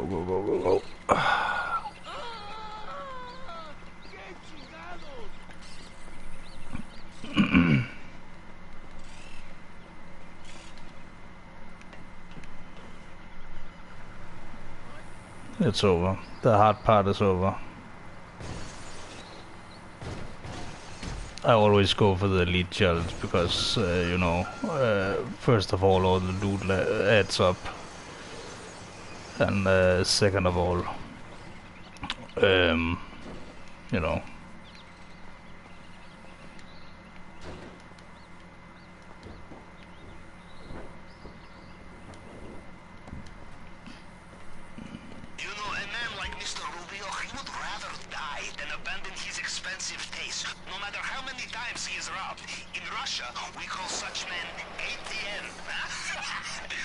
boop.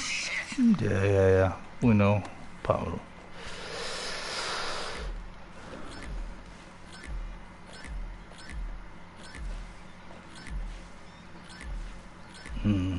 Directly imported from Cayo Perico.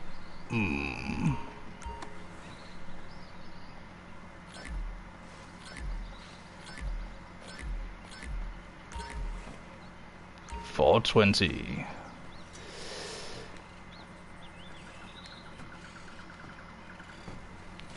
Okay, so Samurai, I have the safe code. So if you are a real one, you and real fast, you will. Can you?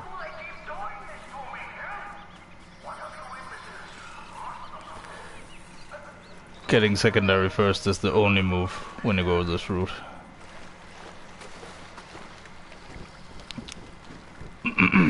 Because when you go into this hangar here, there's only the guy in front you need to take, and you can usually fill up your bags there. And then you just need to go down here. But I have the safe thing, so if you're fast, I know there's a delay on the stream, so I mean you don't need to at all.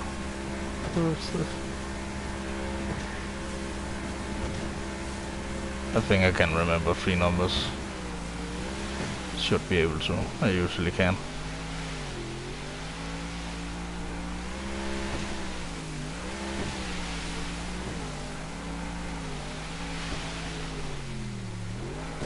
Alright. No reprieves as well. Look at this. You just need maximum lung capacity. And maximum health as well. You are a good swimmer. The maintenance room is not far.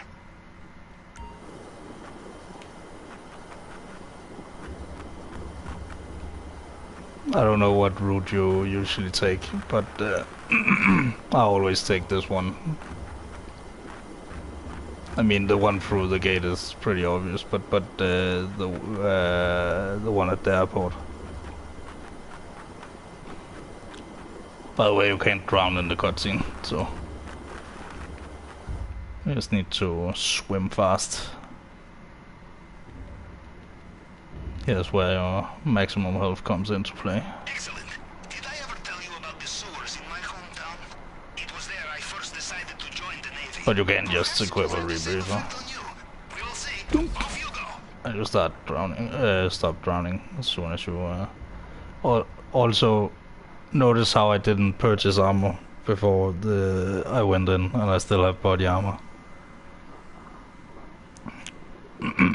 Also notice how I have full health when I come up here.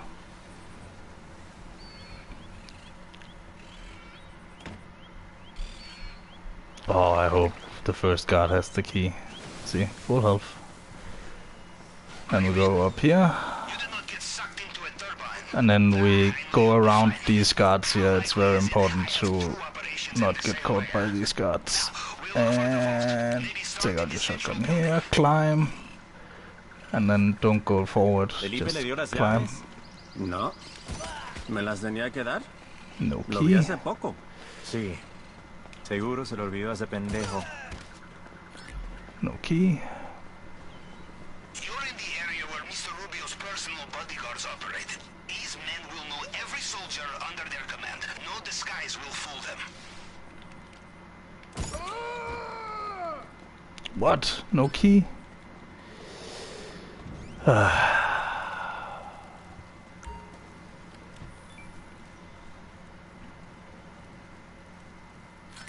worth looking in the safe.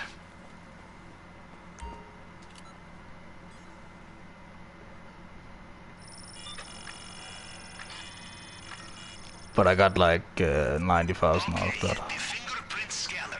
Time to break out the tool we borrowed from the head of cybersecurity. Remember, it picks up fragments of previous scans. You just have to cycle through them to match the target print.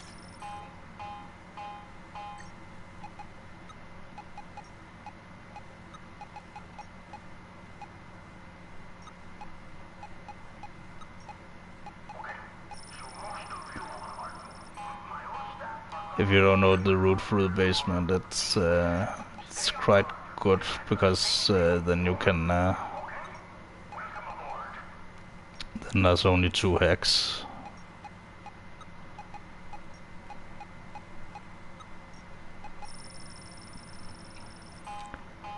Instead of 4, and they are only the 2 like first ones. Doors in Mr. Rubio's house. Worth looking for keys, I think.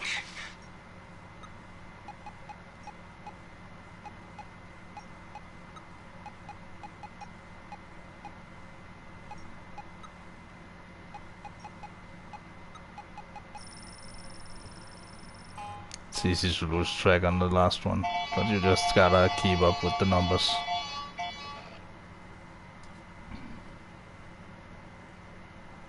Success. Good.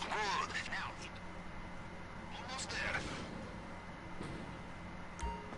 Welcome back. Normally we go in and out through here. If you get the gate key, you can go in there and hack here. I can just show you on the way out. As long as the juggernaut is not in the way, it's fine.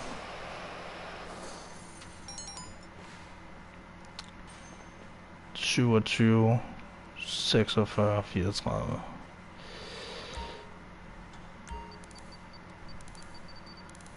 We have the combination. Just take your time.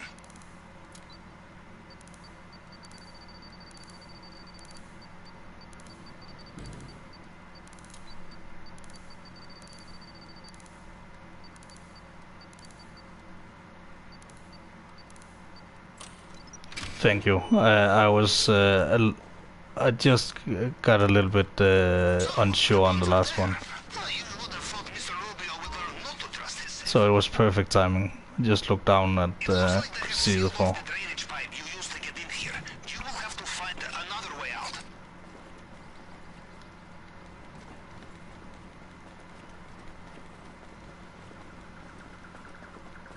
But yeah, normally I go through. See, you jump down here as soon as you get the key. Just arrived. Be careful. Then you unlock here and hack through there. Then you go up here. Oh, If you see anything you like on the then way you out, just do not run be out. shy. Help yourself. Doesn't matter if the guy who walks there, if he sees you, you just need to mash the key fast enough. He can even shoot you like once.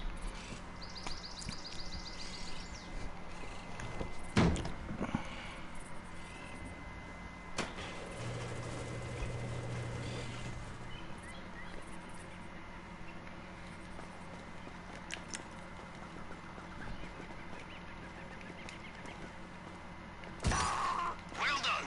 The compound is done. Alright. The only thing left to Backflip do time. is escape. Carry on like this and they will never know you were there. I like to thread the needle on that palm for some reason. Exit point should be on your radar. Don't catch me on something. Wee.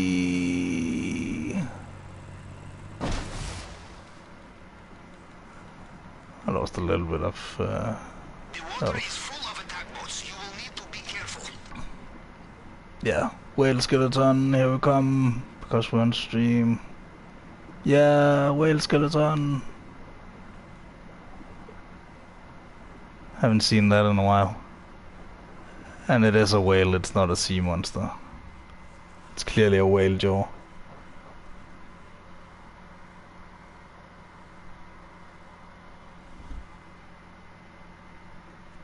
Hope you liked the backflip.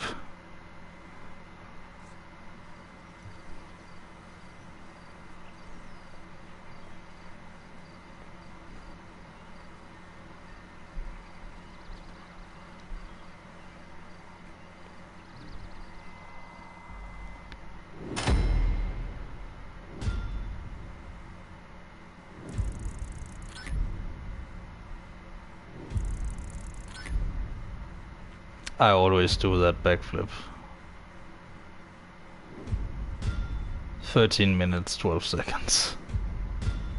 And I was really slow there. I just took all the time in the world, you know. So I don't have to be so afraid about, you know,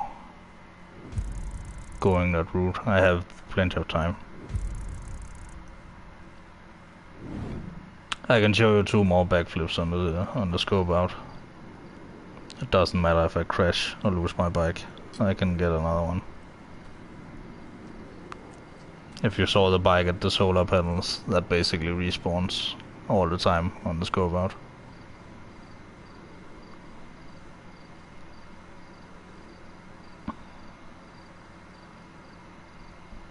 Come on.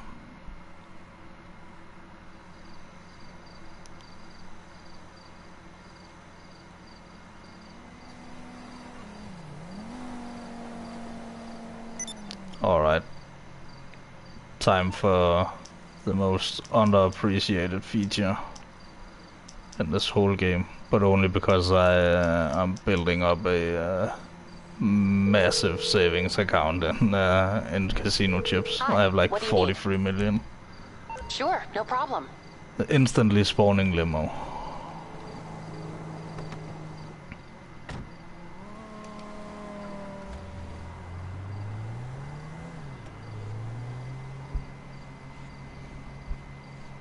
And it should take around, when that ride is done, the Cayo Perico should be ready again.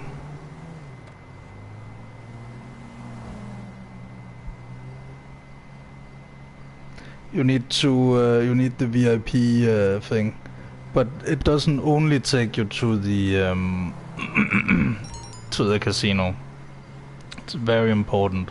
You can always also just set a waypoint. It's the same thing if you own the agency. You can call Franklin and call for not the company car but the company car service, and then he gets you like a company SUV, like basically a limo but faster.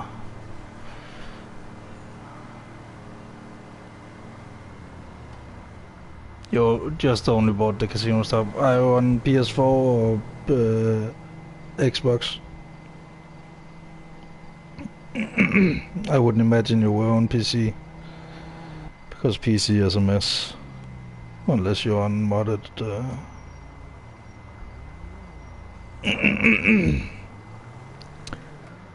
But I basically wait around until things are on discount. You know, just keep up. You know, daily upkeep with the on PS5.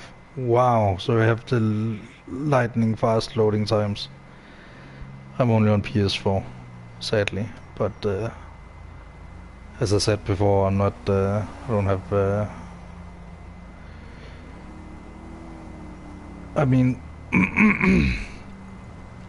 a PS5 is like something if you have some spare money, you have been saving up for it for some years, I would imagine.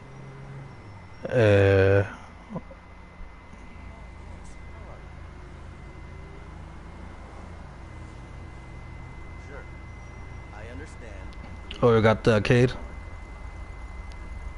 Then you need to pretty much need to do the casino heist to get your money back, but there's a pretty good way of robbing them. You can pretty much do like you do in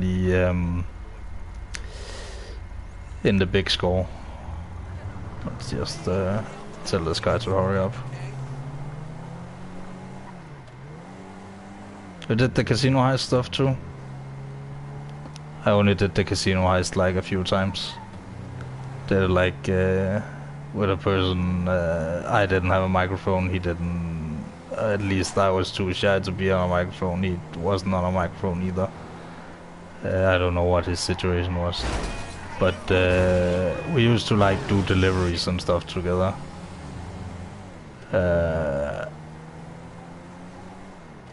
But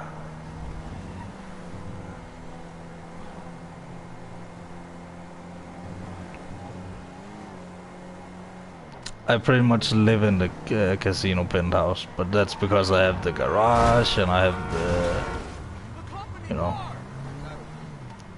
it's a nice place to spawn when you, like me, like to put casino chips into an account, because it's like an extra savings account where you have like, you see, I have 114 million, but in reality I have over 240 million, sorry. But in reality I have over $250 million. That usually stops. I just went out too early.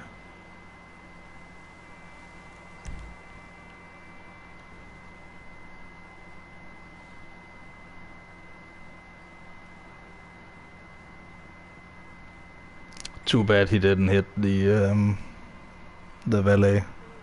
That would have been too good. You see, 44.2 million. Hot for your blood? Cool down in the infinity pool, located on the roof deck.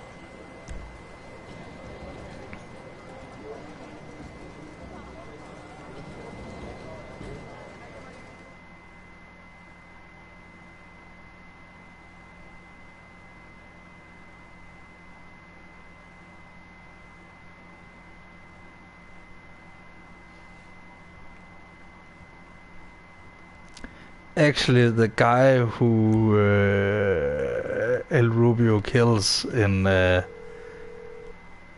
Guest services. Can I help you, sir? in the cutscene, the guy he feeds to the panther, he looks That is not a problem. a lot. Let's take the new Nero, It's on its way now. because I've been waiting for such a long time for this car, like, to go on sale. He looks a lot like that guy. Look, he has like kind of the same hair and the same mustache and stuff. Where did he go?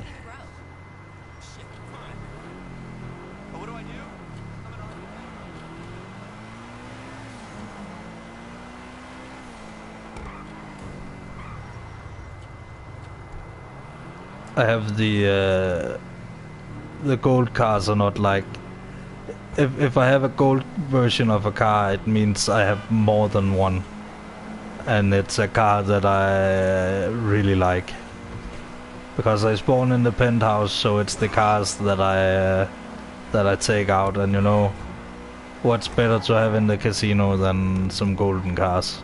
I just bought this today and customized it. Looks good with the chrome detailing.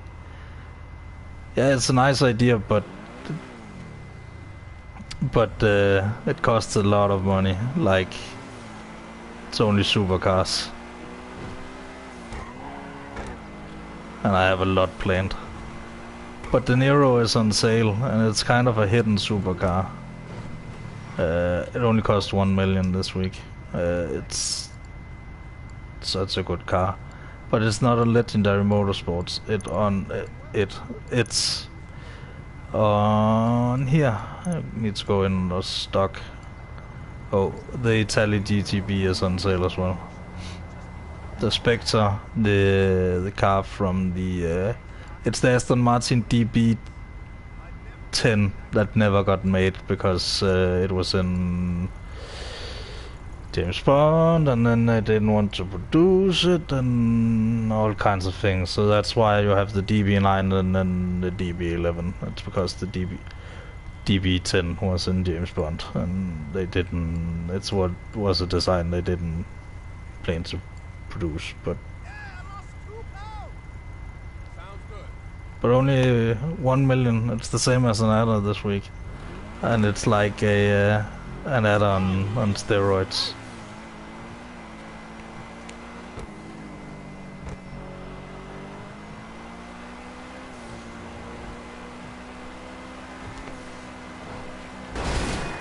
Bang! Have you seen my movie cars, by the way, Samurai? Because they're right in here.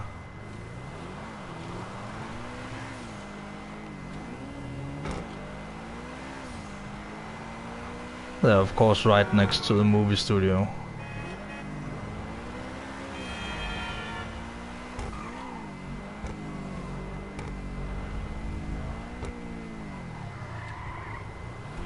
Alrighty, let's start with this garage, because there's a car that I just customized today. And I think you might like it. I think most people might like it, but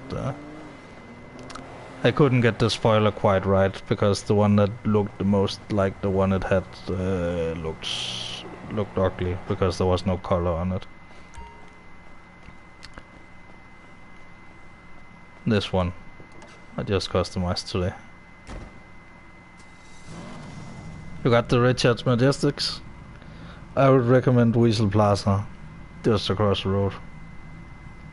But look at this thing, so beautiful. And then the A-Team van, and this is a James Bond submarine car, but it's not the right model, but it's kind of the right model. And then this one is here because it fits into the whole movie aesthetic.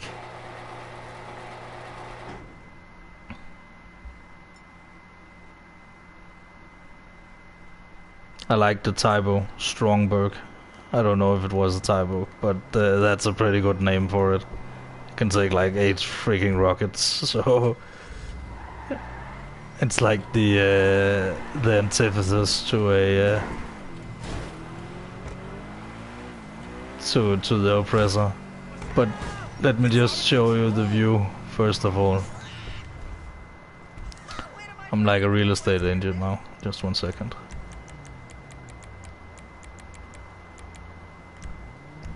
So you can see the entrance here is very nice.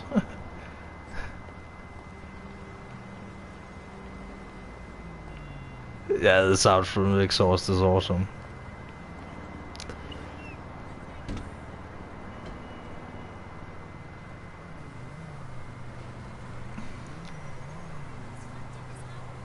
But the view is what really sold this apartment. Like, this is like one of the good old classics where you have the heist thing in here, and the bedroom downstairs, where there was a bug sometimes where there was an NPC on this toilet. It was very rare, but it happened to me once and I was a little bit freaked out.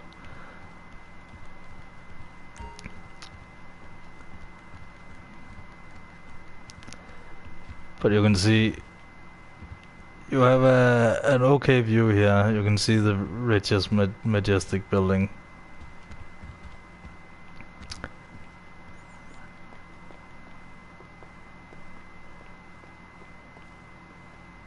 Yeah, it's an old bug. And you have the same view. I don't think there's any view down here or in here. But there's a guitar you can't play. Where's my guitar? Maybe. Oh yeah, there used to be a guitar, but they removed it because of the heist stuff. Damn. But now when you come up to here, look at this. Have the movie studio and the pier. Have the whole damn thing. This is arguably the best view in the entire game. And of course at night you can see the pier light up. I've lived here since the good old days. Because Weasel Plaza is of course also the Nakatomi Plaza from if we exit the apartment. I can go directly into the garage, but let's just The best part about Clucking Bell? There's the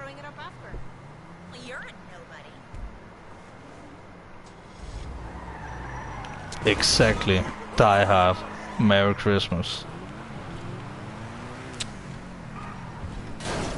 Oh. If we go in first person, we can see it better. I have sunglasses on, so it's slightly dark, but there you have it. So it's like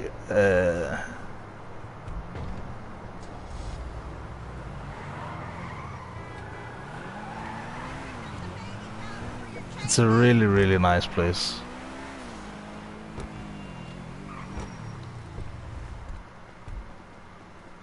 And then we have all the big collection of movie cars in here. It's gonna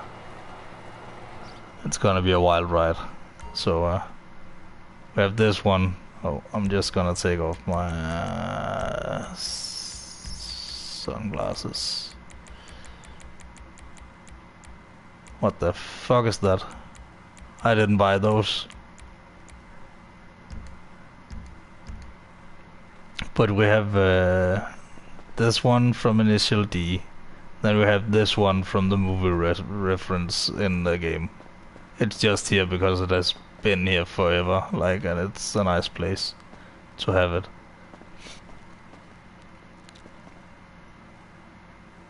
Probably. It's like a Thelma and Louise reference where they drive off the cliff. I can show you someday how you get this car. You need to be at a certain spot in a certain time, and then you have to snipe the driver. And and then we have the Mach 5, which is quite the monster to drive. Oh, we also have Herbie over here. I almost forgot about him.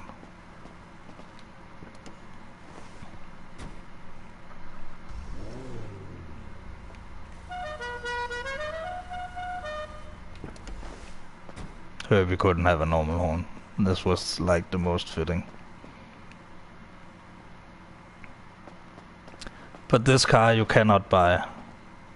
You can only find it, which is why it's one of my favorite cars. I used to collect cars. I had like all sorts of like rare cars from around the map, but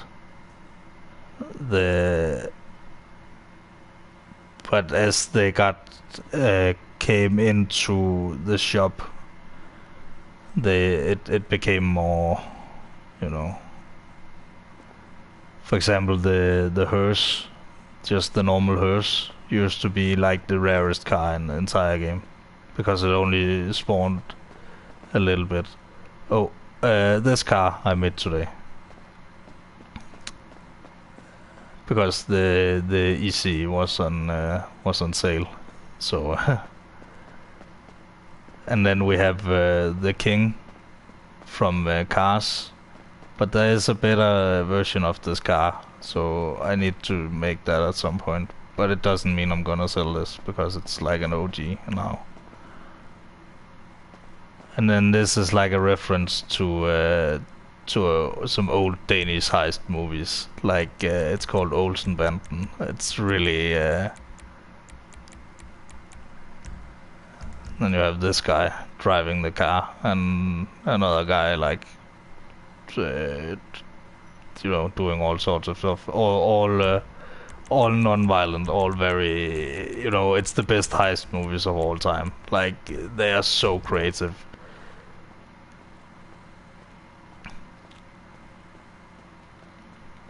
Then we have Cruella de Vil's car here. I wanted a C-Type, and I wanted, and it's the perfect match, and the Mystery Machine. There's a surfer van version of this as well. And then we have the RC car from Toy Story. It's a Bifter. It's actually quite nice to drive, this one.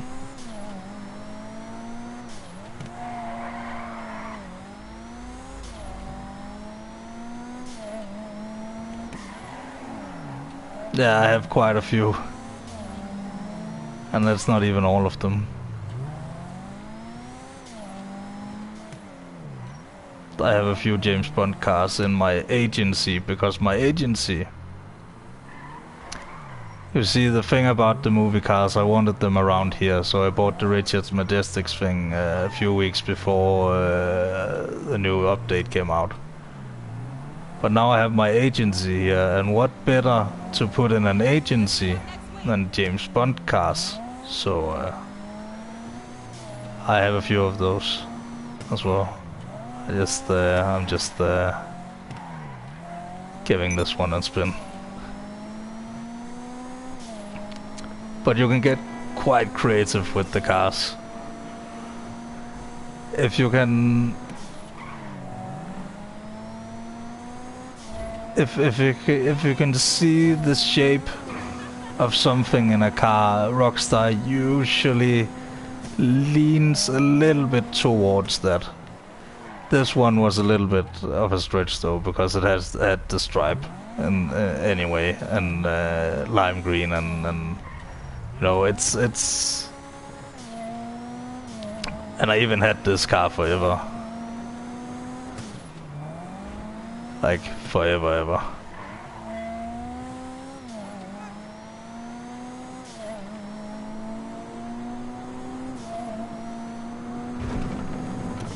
Shit. No.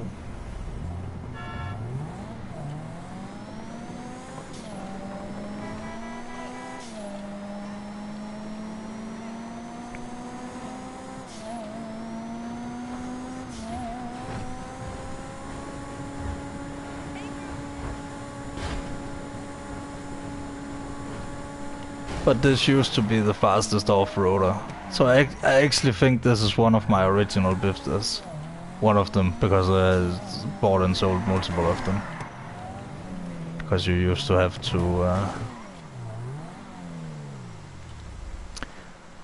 you used to have to sell to some cars when the money weren't so good.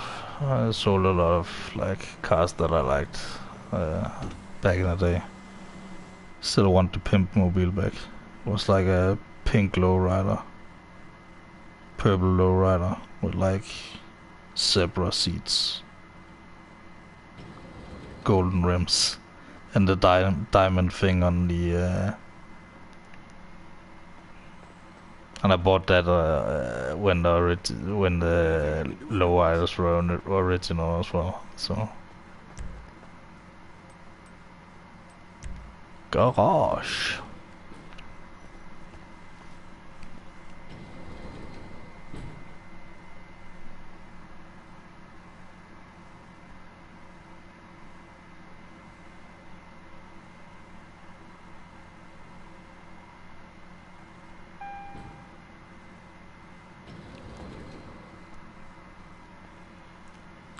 Oh, if you like Senna, and if you like old school Formula 1.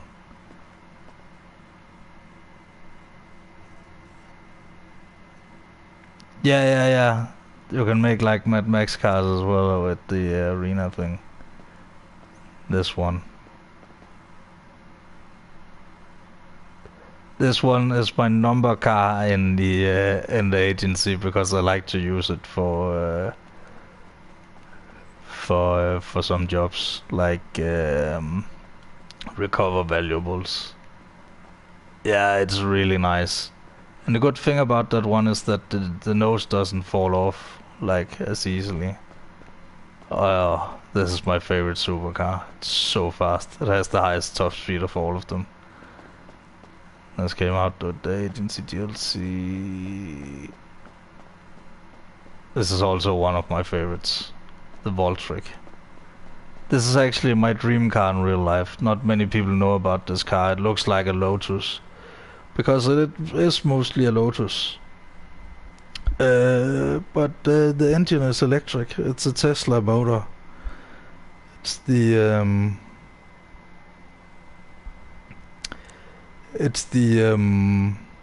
yeah, you know, it's the original Tesla, the one they made in 2008 to, you know, get some money in the system, you know.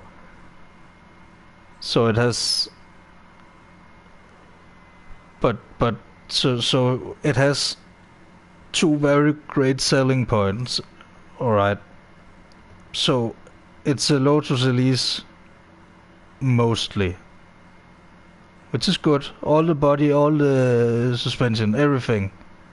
It's a Lotus Elise. But then it's electric. That's, I mean, and convertible. I mean, you can take the roof off. It's not as much as convertible as it's. You can take the roof off. But hey, and the thing I found out when I drove. Oh, that's all the James Bond cars. When I drove my friend's MX-5 with the hard top, is that it has that kind of Targa feel, you know, where you have the thing behind you. And you thought that would be like, oh, it doesn't feel as free and stuff. You don't notice it at all. At all. If anything, it adds to your mileage. Might be a little bit heavier, but...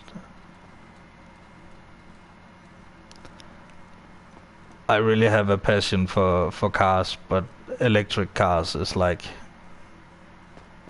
my ultimate passion. This is the one that should have been the Stromberg. This is the one that should have been able to go underwater.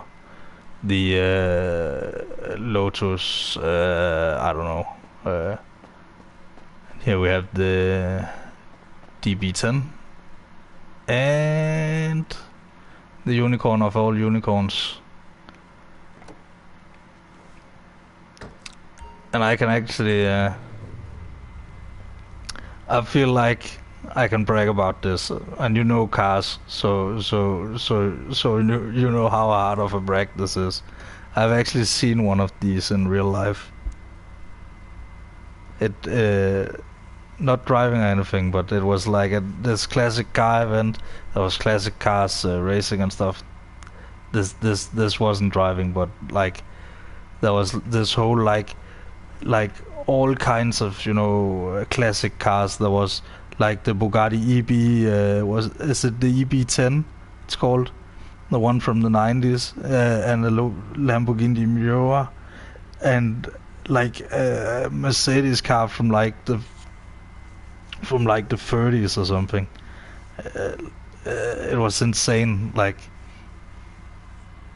And then even more insane, there was this special exhibition, not only with like, you know, Lego models of cars, where there's a pretty nice Lego Technic model of this one as well, but it's pretty expensive.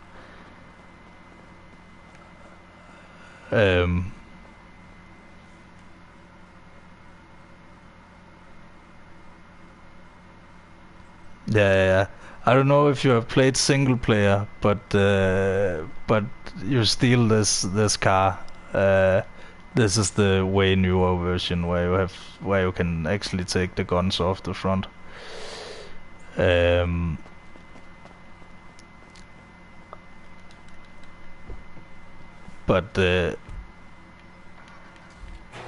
But Franklin steals the car, and there's like an actress in the car, and she's like, I could buy like 10 of these with a month's worth of income. And then Franklin's like, I don't think you know what this car's really worth. You know, some people just see like old cars and are like, it's an old car, you know.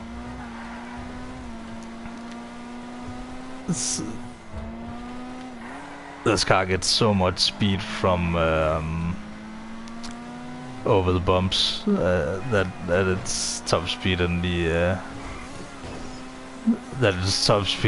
in the city is like insane. Look at this.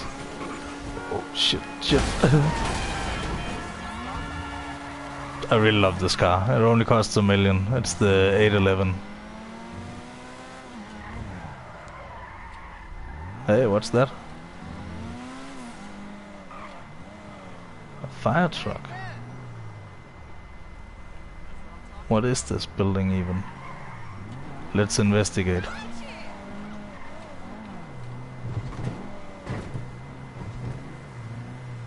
You never know. Somebody might challenge you to GTA, I guess, at some point, sometime.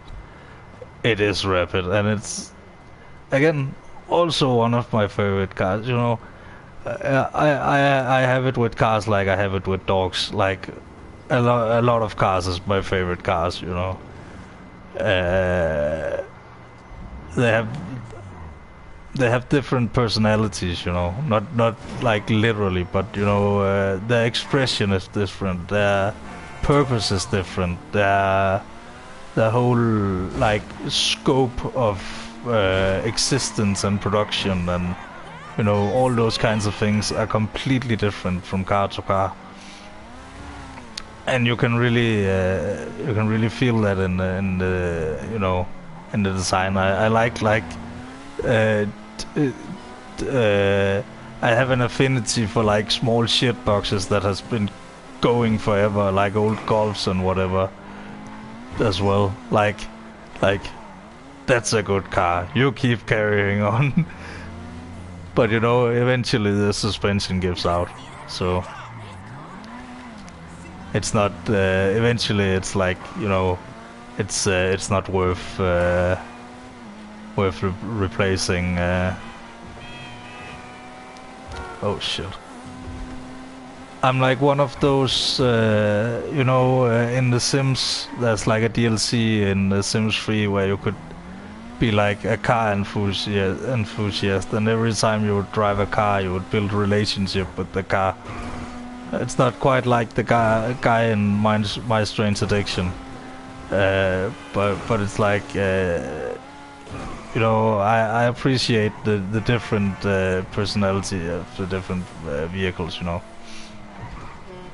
And the different ways they displace power, not to mention.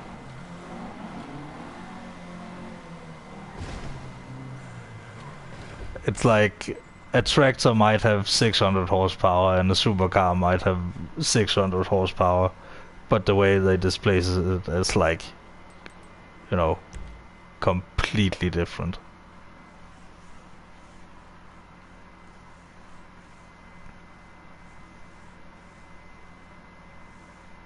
I don't know if you ever seen a tractor pulling, but that's really a nice sport. Here's like some race cars.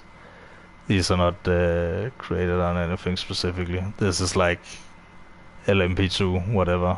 It looks a little bit like the Praga, actually, that I talked about before. This used to be the fastest car. It's actually the it's basically tractors pulling like a sleigh, like they have like a weight behind them on this sleigh they have to pull, and there's industrial tractor pulling, which is like farmers showing off their trucks at like a yearly event, you know, or whatever. The winner gets a prize, everybody has a good time. And then there's like competitive tractor pulling where they have they have plane engines, like multiple plane engines with multiple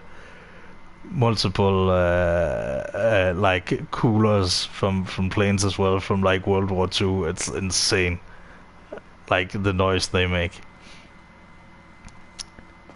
Is a car based on like a 1990s Ferrari, whatever, and then an Indy car, and then I tried to recreate a Mercedes as good as I could, because that's pretty much the form of this car, and the livery looks.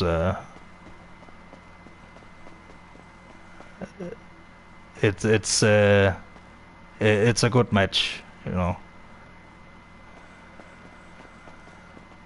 Oh, by the way, I have two of those R88s because they were on sale, so they were basically half price. So I could get two for one.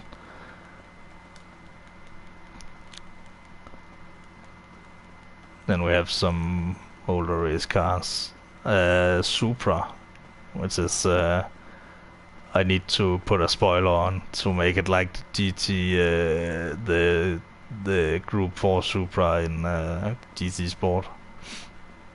Little go-kart, Subaru Impreza, of course, and the Lancia Stratos. I love the Lancia Stratos, but I can't in the dirt rally. I tried to drive it, but I really can't. Like, it's impossible for me. Oh, I accidentally went into the... You can have a vehicle workshop in the office, by the way.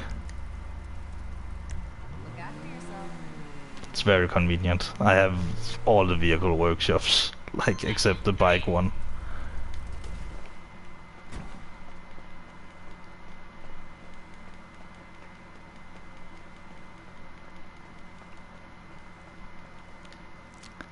And that's pretty much like how I like collect cars. It's like oh, that's a pretty, you know, cool car that's kind of like real life, you know. Here we have an even bigger, better Subaru Impreza. And Ford Fiesta. And my original Massacro. I won so many races in this. This I still need to customize. It's another Subaru Impreza. God damn it.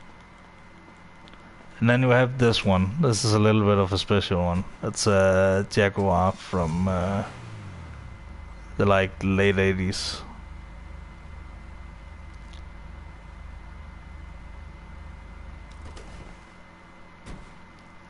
And I even like this car is in Gran Turismo Sport, like the real one, and then I even went into Gran Turismo Sport to check what kind of wheels were on it. So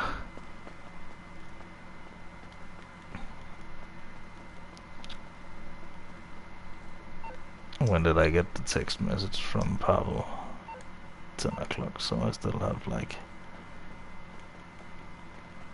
a ton of time. I can just exit via helicopter, so office garage 2. Here we have a lot of beauties.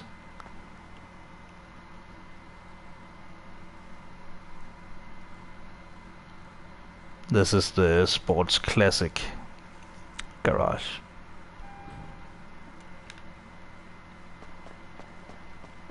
This car I have had forever, the Stinger. This car is relatively new to me, for me. I used to have one, but now I have one again, and it looks so good, and it drives so well. Oh yeah, I just bought this because I want to make it into like a rally version. The F40, the Miura, a lowrider, which is there because I don't know where else to put it.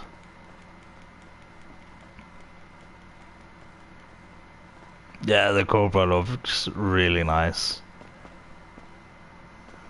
And you have some more like classic GTA cars. These are like from the early game.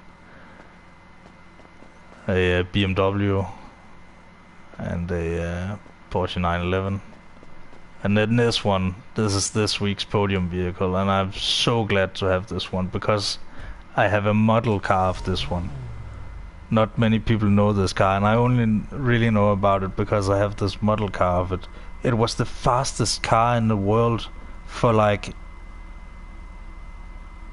a year, or like, yeah, XJ220, because it could go 220. And then we have the Elegy I've had for forever. Yeah, the Jaguar. Such a nice car. What do we have up here? I don't think I have anything special up here. Yeah, no. I mean, if you get the chance, steal one of these, a Futo. They're so fun to drive around.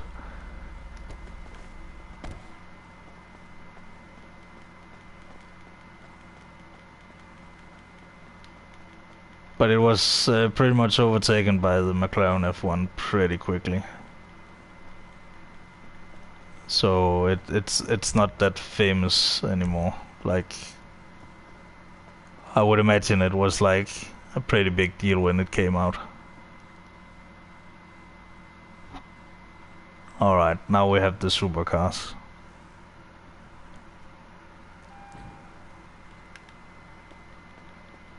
Which is like, you know, just all the fastest ones. My Nero.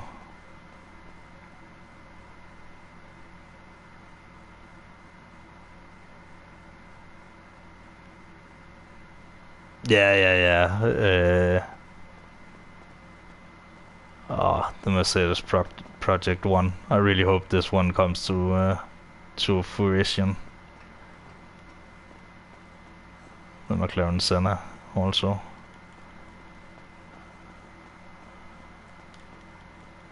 But I don't think the Project 1 has been produced yet at all. Then we have a Vaca, because of course I have another Vaca. And then, is this the Lamborghini aisle? No, it's not. I have a few Ferraris and Ferrari. This is the fastest sports cars. My other Tempesta. I have a golden version of this, and I have a golden version of this in the casino. And a golden version of the Nero, of course. Whoa, even more. Here's the Italia GTB, that's on sale this week. The Wagner, that's a really beautiful car. It's based on the Aston Martin Valkyrie.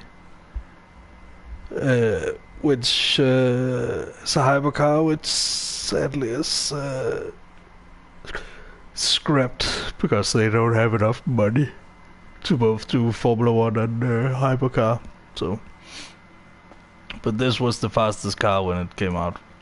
And look at those, like, look at that. You can see straight through it. And that goes for like all the way through. And I've always had this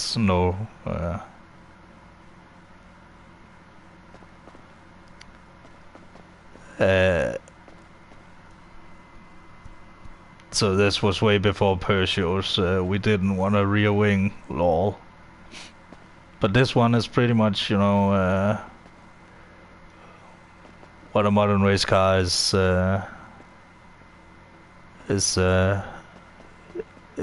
going to be. Lots more under the car, much less over the car.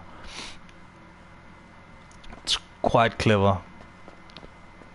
The Rapid DT, that's an awesome car as well. Like, I really want an electric version of this, like both in real life and in this game. But that's mostly because there's 2 electric convertibles you can get on the market today. Guess which 2? You can get the Tesla Roadster I was talking about before, which costs like 500,000 Danish kroner. And then you have a Smart for 2 electric convertible. But I'm fine with small cars. I know. Boss. Hello. What can I do for you? You know, I need to compensate anyway. So a small car. That's why I play the ukulele as well. What vehicle should I tell them you want? Okay, I'll get it landed on the helipad.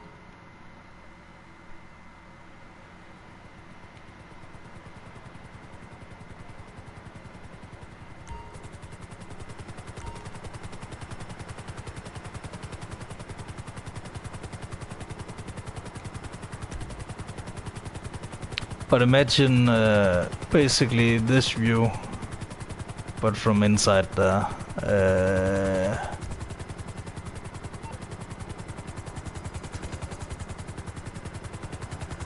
Let me just... Hey, Jack! Nice to see you.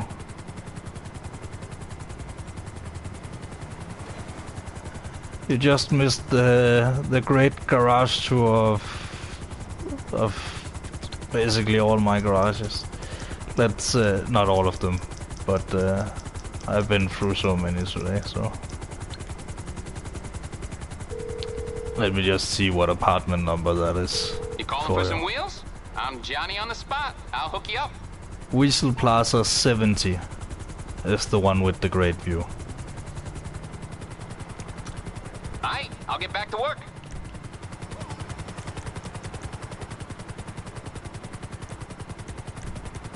Alright, let's get this Cosat car.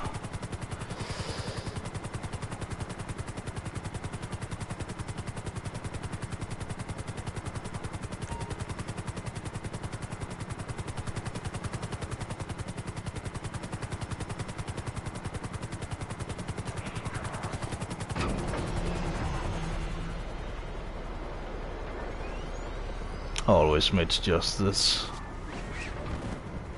Not this time though.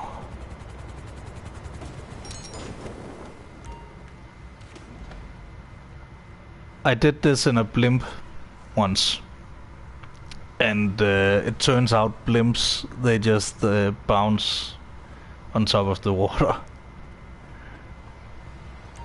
It's quite funny.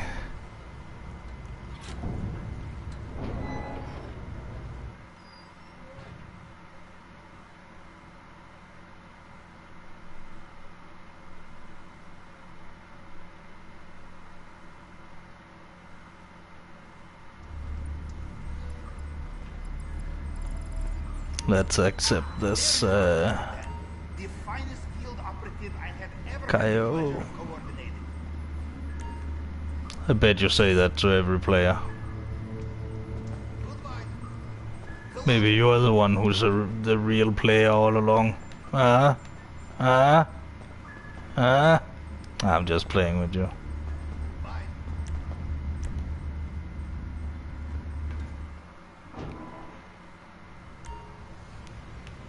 Just a little bit of submarine banter.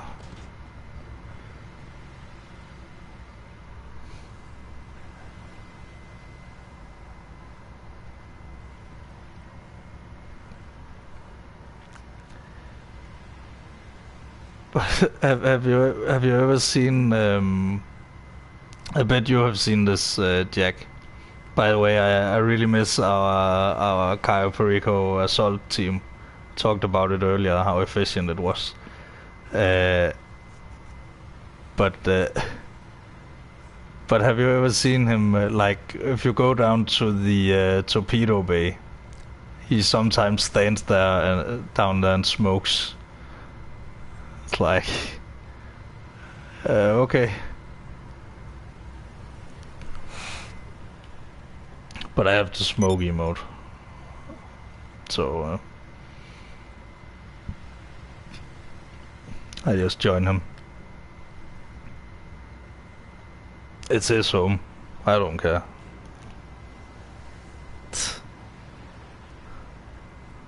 He pays his rent by sailing me to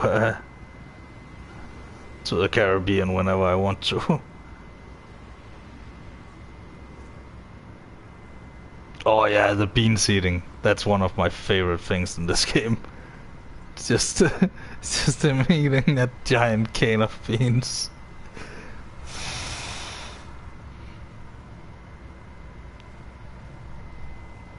It's like the real cowboy diet.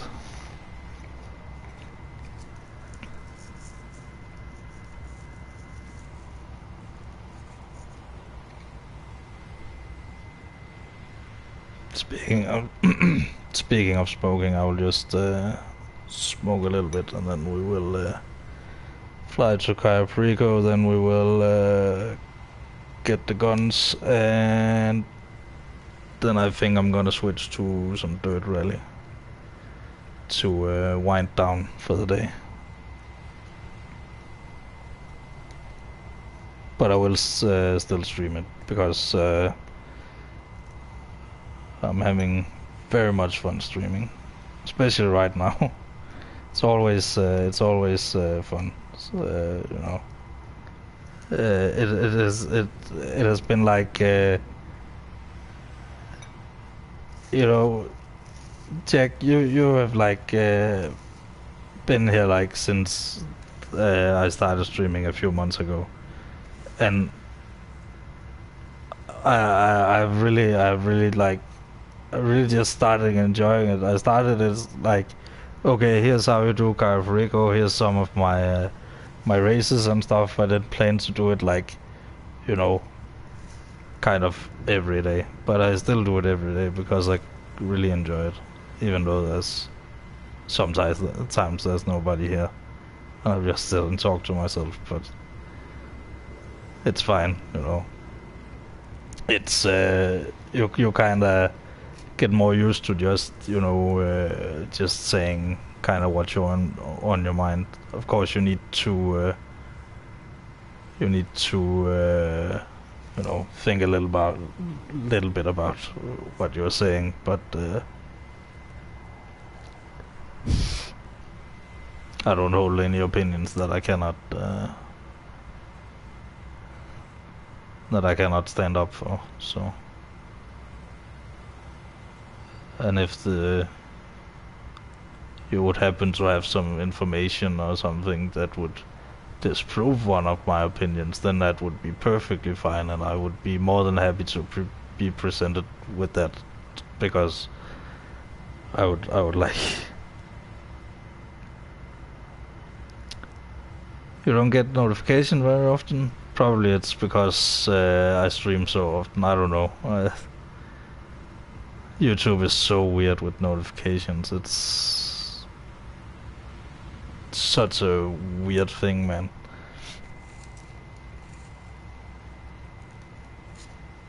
Because it's like sometimes I don't even get notifications from like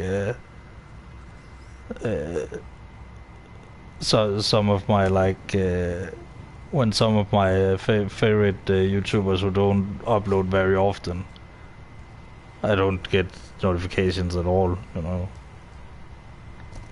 But luckily things I have a very good recommended page because I have had this I've had this YouTube account for, you know, ever since I started on YouTube, so it's very much in tune with what I like and what I don't like. Of course, it's also changed, so it realizes that people changes over time, apparently. Man, the algorithm is getting scary. But all hail the YouTube algorithm. Please don't contact me.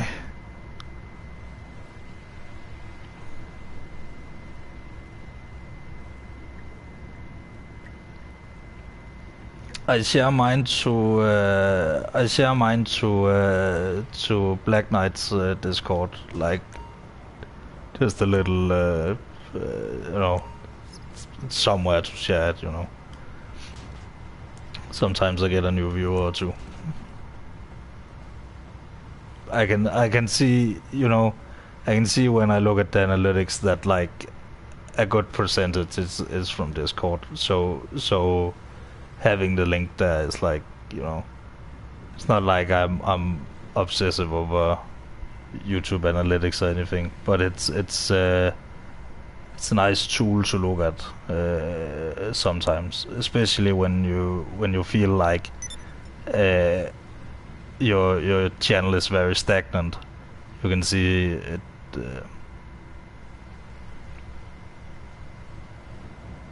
Oh, I'll tag you. I didn't know I could. Well, I guess I did know I could tag individual people, but yeah, I'll just start tagging you. Because I do, you know, I stream pretty often, like, oh, it's just getting my activity here tonight in GTA is not much, because what it says in the title is pretty much it's pretty much buying cars and customizing them, and I'm pretty much done with that. So I'm just kind of winding down for GTA and getting ready for. I have a massive rally to complete in Dirt Rally, and I really like sharing that experience as well. So I will begin that, you know, like, I don't know, 20-30 minutes after this stream is done.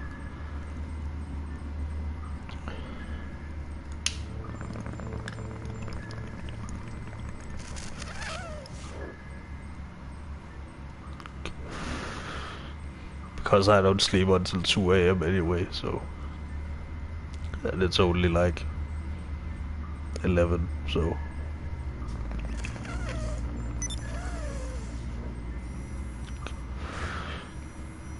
I've done everything else that I had to do today, so might as well use some energy, you know.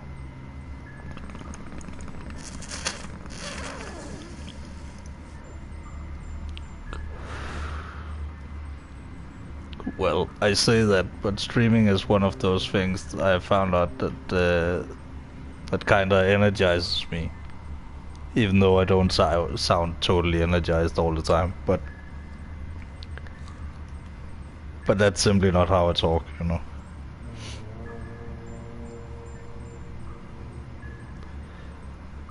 Okay. Listen to this.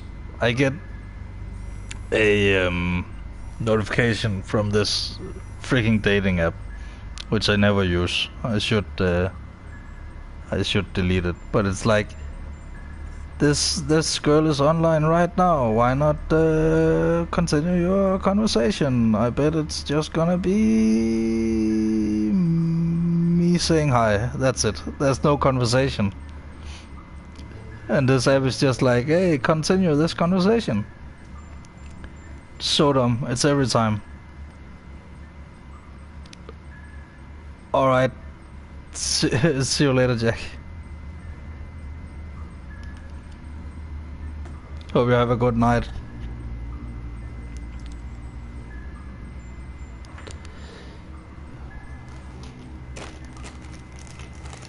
Just 1 second, my bong was a little bit blocked, so that means it doesn't count.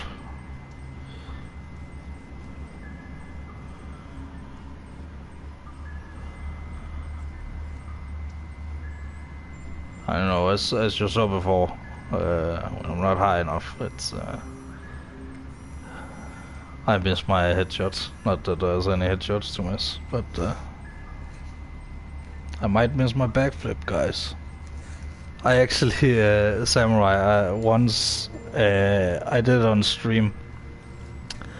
I backflipped so far out, because you can do this bike thing where it just hovers like for a very long time, and I got so much distance that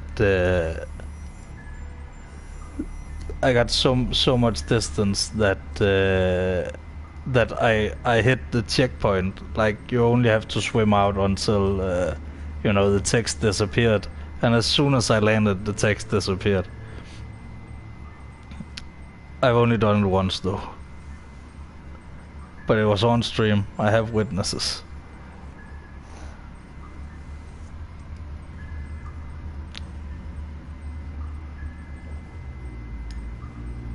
So now every time I do the backflip, I try to see if I can get enough speed. Let's just gather some intel. Go to Grapeseed. So, luckily there's no real time limit on this.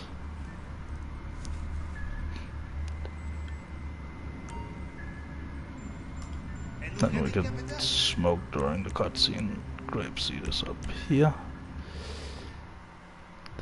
The fast travel is so nice. It's the only fast travel in the game, sadly.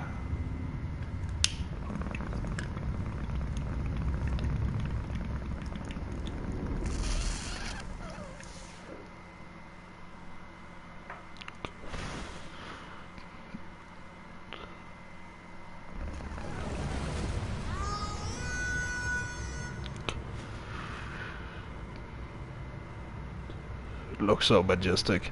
Always.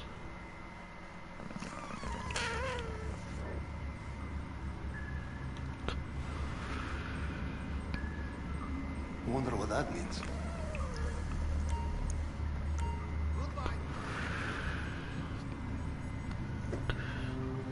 I might not be speedrunning anymore, but I still do a few speedrunning strats. So just 1 second. And you will see.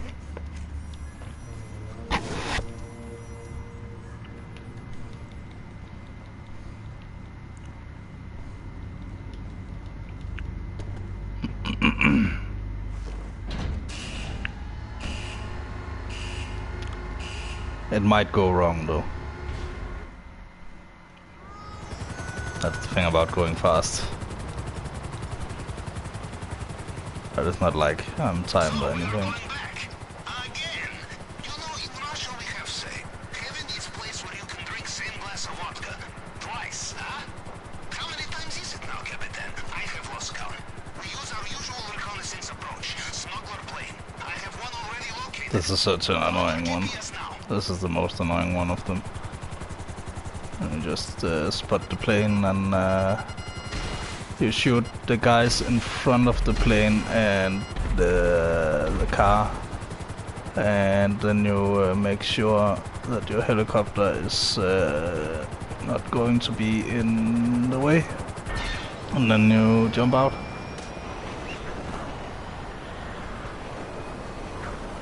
And then there should be... oh shit. Nearly ate shit.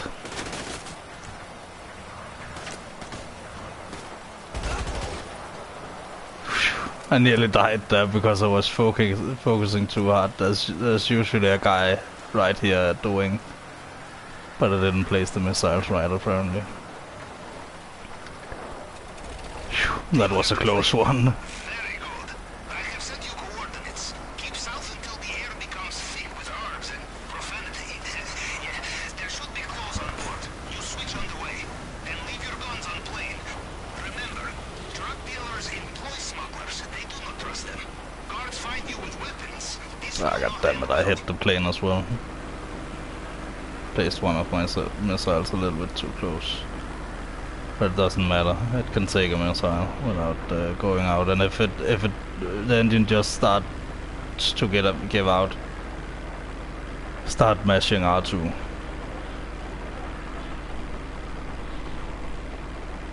That should help.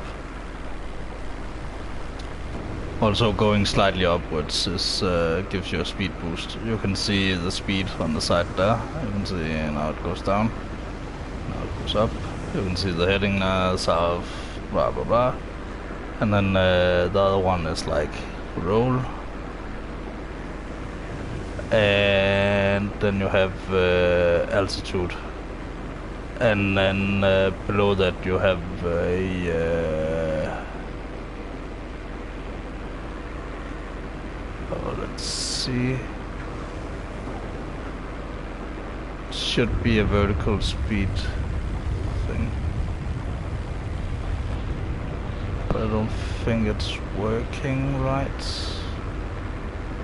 Vertical speed. Constantly at -5. It's not working right. At least I don't think so. It should be like at 0 when we're like at... But I might have damaged the instruments maybe. I actually don't know if you can do that.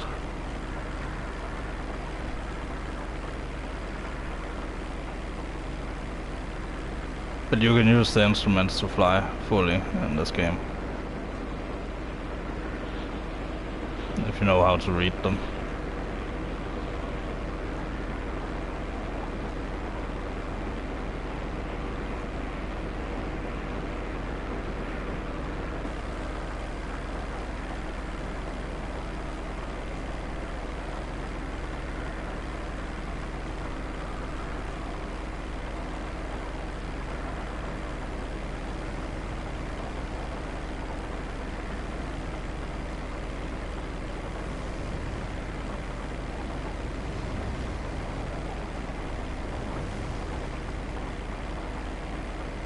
And you can go up to 7,000 feet before you are outside of the range of the checkpoint.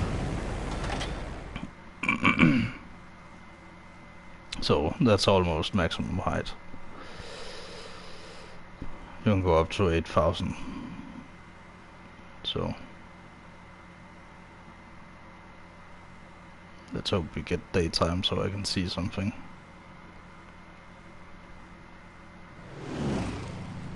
Nice. I wish I could fly in manually.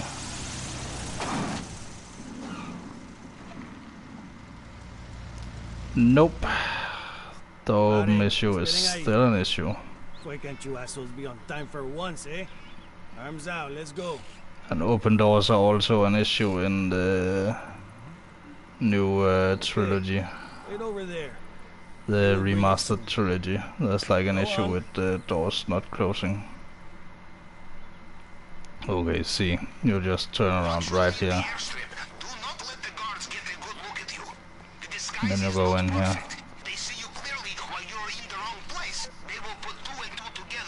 And then you hope there's enough loot here to...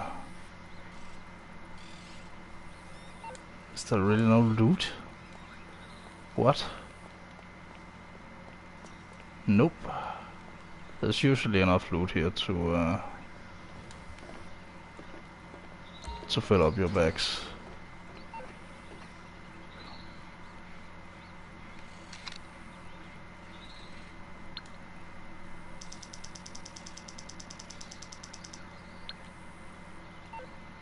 Hard cash?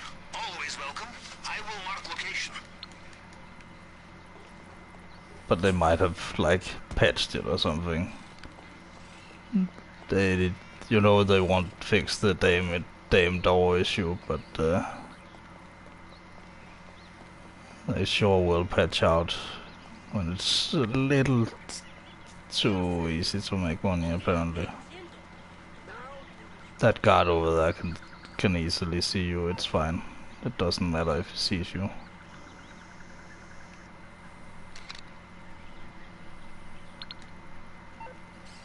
Money.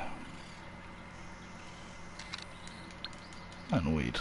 At least, Marijuana is always easy to sell in America, yes? It is marked on the planning screen now. $2 an hour. Water is $2. then you just take this motorcycle here. I'm pretty sure you maybe know the route.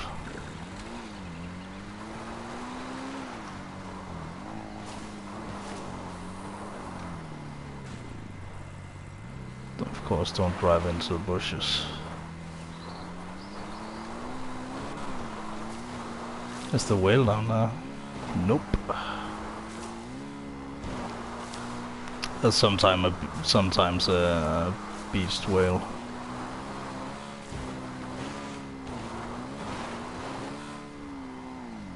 Oh. Got a bad angle there. But I did the backflip. What more do I want?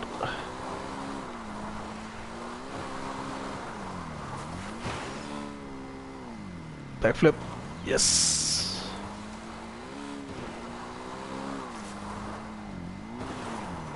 Now we gotta wait for these guards to cross.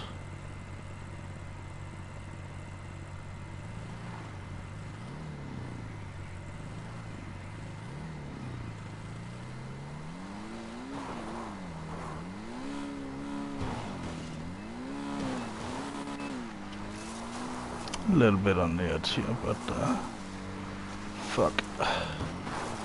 Shit, that was close. You gotta wait for those two as well. Oh, there's no guy up here. That means I can The signal box could have moved since you were last here, Capitan. Wow, Upstairs, great landing. you will need to look around. Right on his feet. Sometimes you can like backflip into the thing. But him not being here usually means that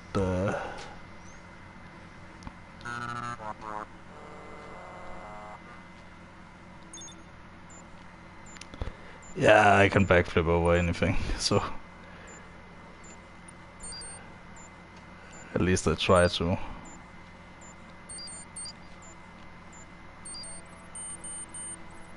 I'm also very smart. I'm a mathematical genius. So I'm both brave and smart. On your phone. Let us do some window shopping, yes? And also very handsome.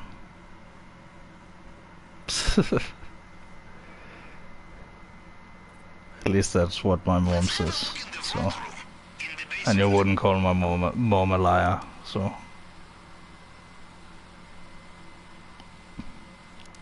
give me something good in the basement. Damn it. Bearer bonds again. Damn. Bearer bonds. There, in the safe. Untraceable. This is why he keeps them. And why they are so convenient to steal. Give me a painting. Not down here, but I'm just scoping this just to see. There is only so much you can carry. You want more? Bring friends. Give me a painting.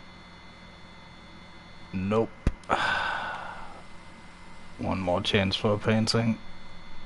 Yes. A painting? Possibly very lucrative. I will note down where it is. See, you probably know this, but when you have a painting, you don't take. You need to not take weed. You have to either take cash or cocaine. Fuck. Well, I technically don't need to. Technically, you just need to scope these two office cams in the basement if you're solo, but Gold. Now this is worth noting down. I'm a nosy ass bitch, so. Okay, position locked.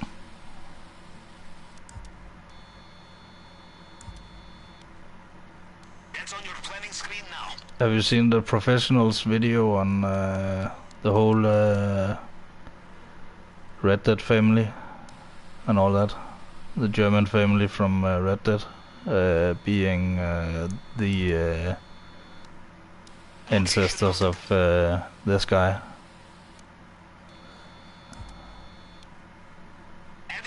No?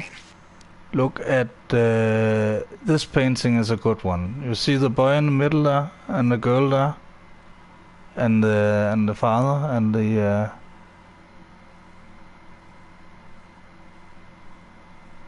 that's the German family, and like El Rubio says in one of the cutscenes that his grandfather was German.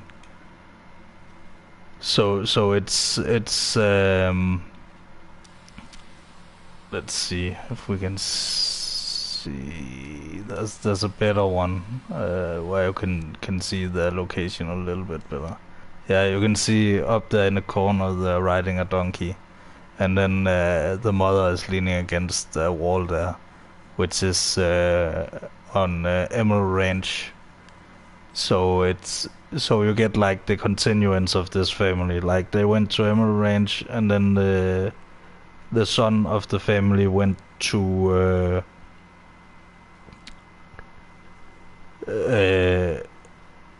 you know, why would a drug lord have gold? You know, it's not a thing you have. But there was this massive gold boom in Colombia in the 20s, or in the early 1900s. So it's theorized that the boy went firstly out west and then to Colombia, and then his son is the father of El Rubio. So it's a pretty cool little Easter egg. Actually, the safe you open in the let me find the office cam. The safe you open has a picture of them as well. Oh, yeah, there's even more pictures. Yeah, you can really see them. That's like a Wild West photo with like that woman right there, like not the one with the palm, but the Wild West picture. That really looks like Harriet. I don't know why Harriet would be there, but it really looks like Harriet. It's really, the resemblance is striking, even when you look at it up close. It's a little weird.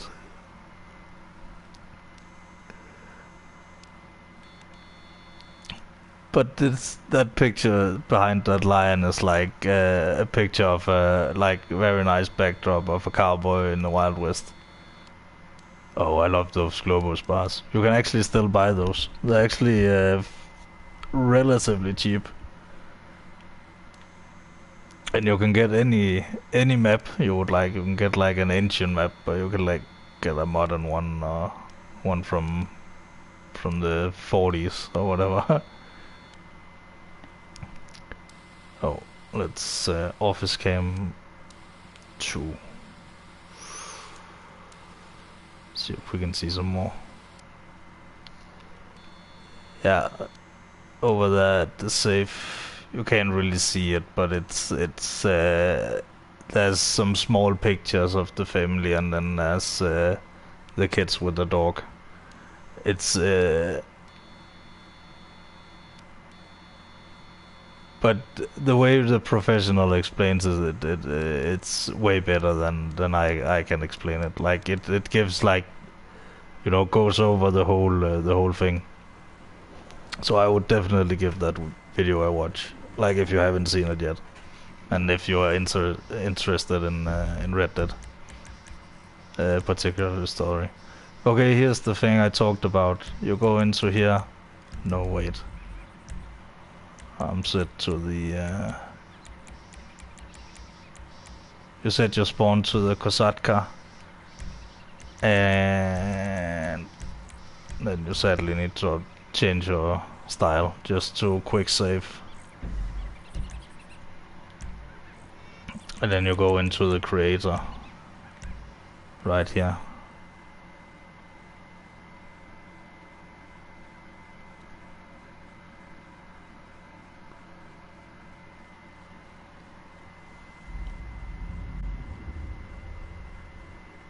And then the creator just places the camera somewhere random.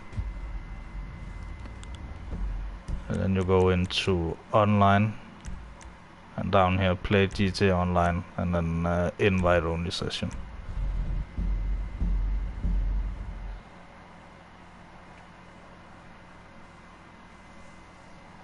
So that's a good way to get into an invite-only session from Cayo Perico, and spawn instantly in your submarine as well.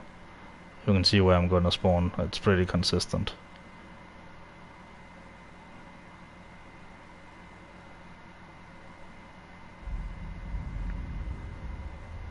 Should spawn in the harbor. Yep, same spot every time. Unless if you go from a public session into an invite session, only session, it bugs out for some reason and places you up near Fort Zancudo.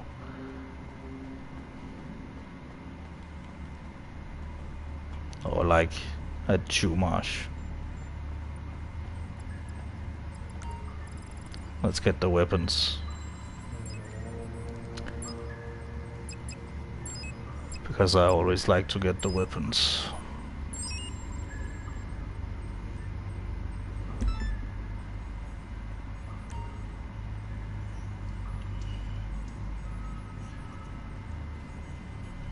On second thought, let's not get the weapons. Let's just blow up this helicopter and call it a day. Because if I gotta get some rallying done, I gotta get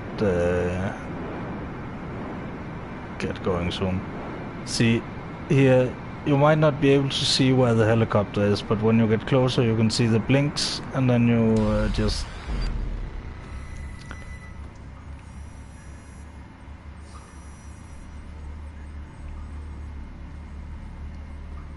And that's how you do that. Well, that was not good. Come, we regroup. That was perfect, Pavel.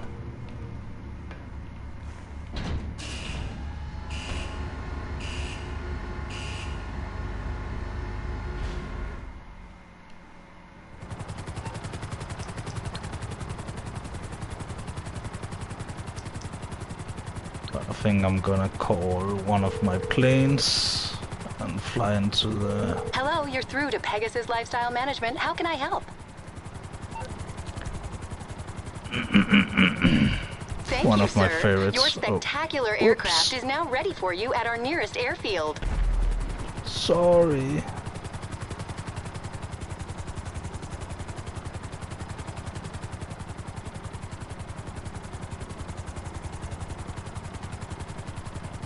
Oh yeah, by the way, you can do like this if you want to jump out of the helicopter but you don't want to have the explosion. You can return this particular helicopter, just return it and it will despawn.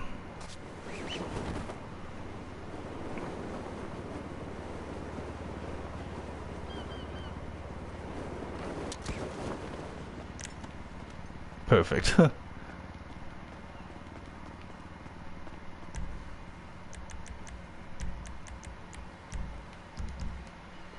Oh. Can't fly without the aviators. It's in the name.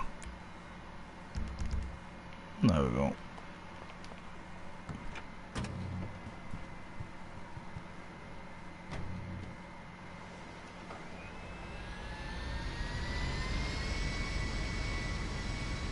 But this plane is like a real blast from the past. It can have 16 players. So, what was a whole lobby? And it's like a charter jet. It's nothing.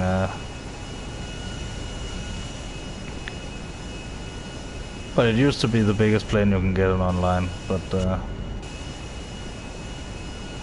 at least this one is not slow like the.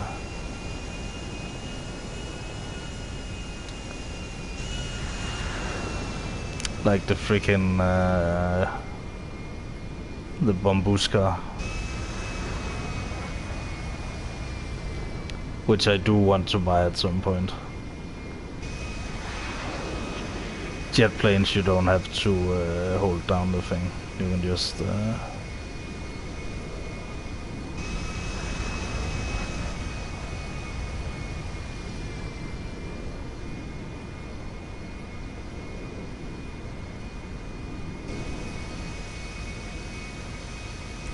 Oh, I need to set my spawn to the casino again. It's a little bit of turbulence here.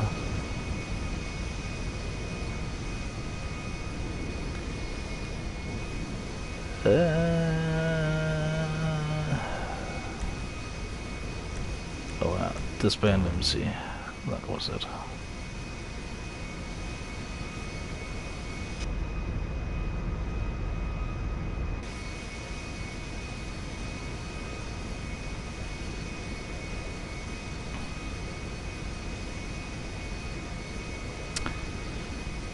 But yeah, thank you so much for joining and chatting. Especially you, Samurai. It's been really nice talking to you. I will start up some dirt rally in a little bit. If I mean, not if people are up for it, because I'm gonna do it anyway.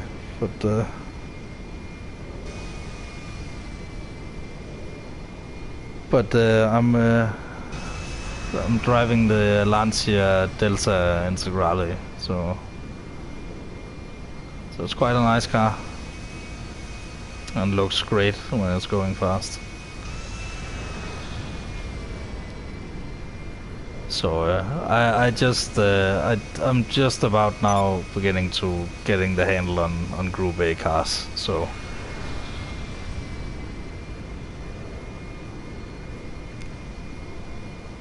But yeah, as I am flying into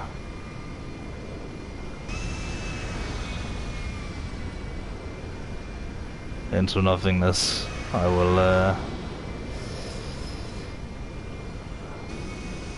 will end the stream, and I'll see you in 20 minutes, 25 minutes.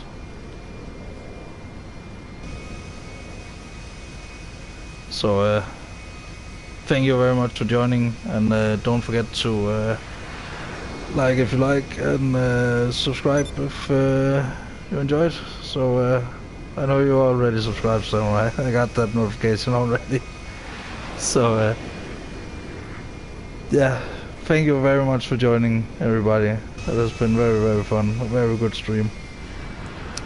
And I'll see you for some Dirt Rally in a bit. Bye.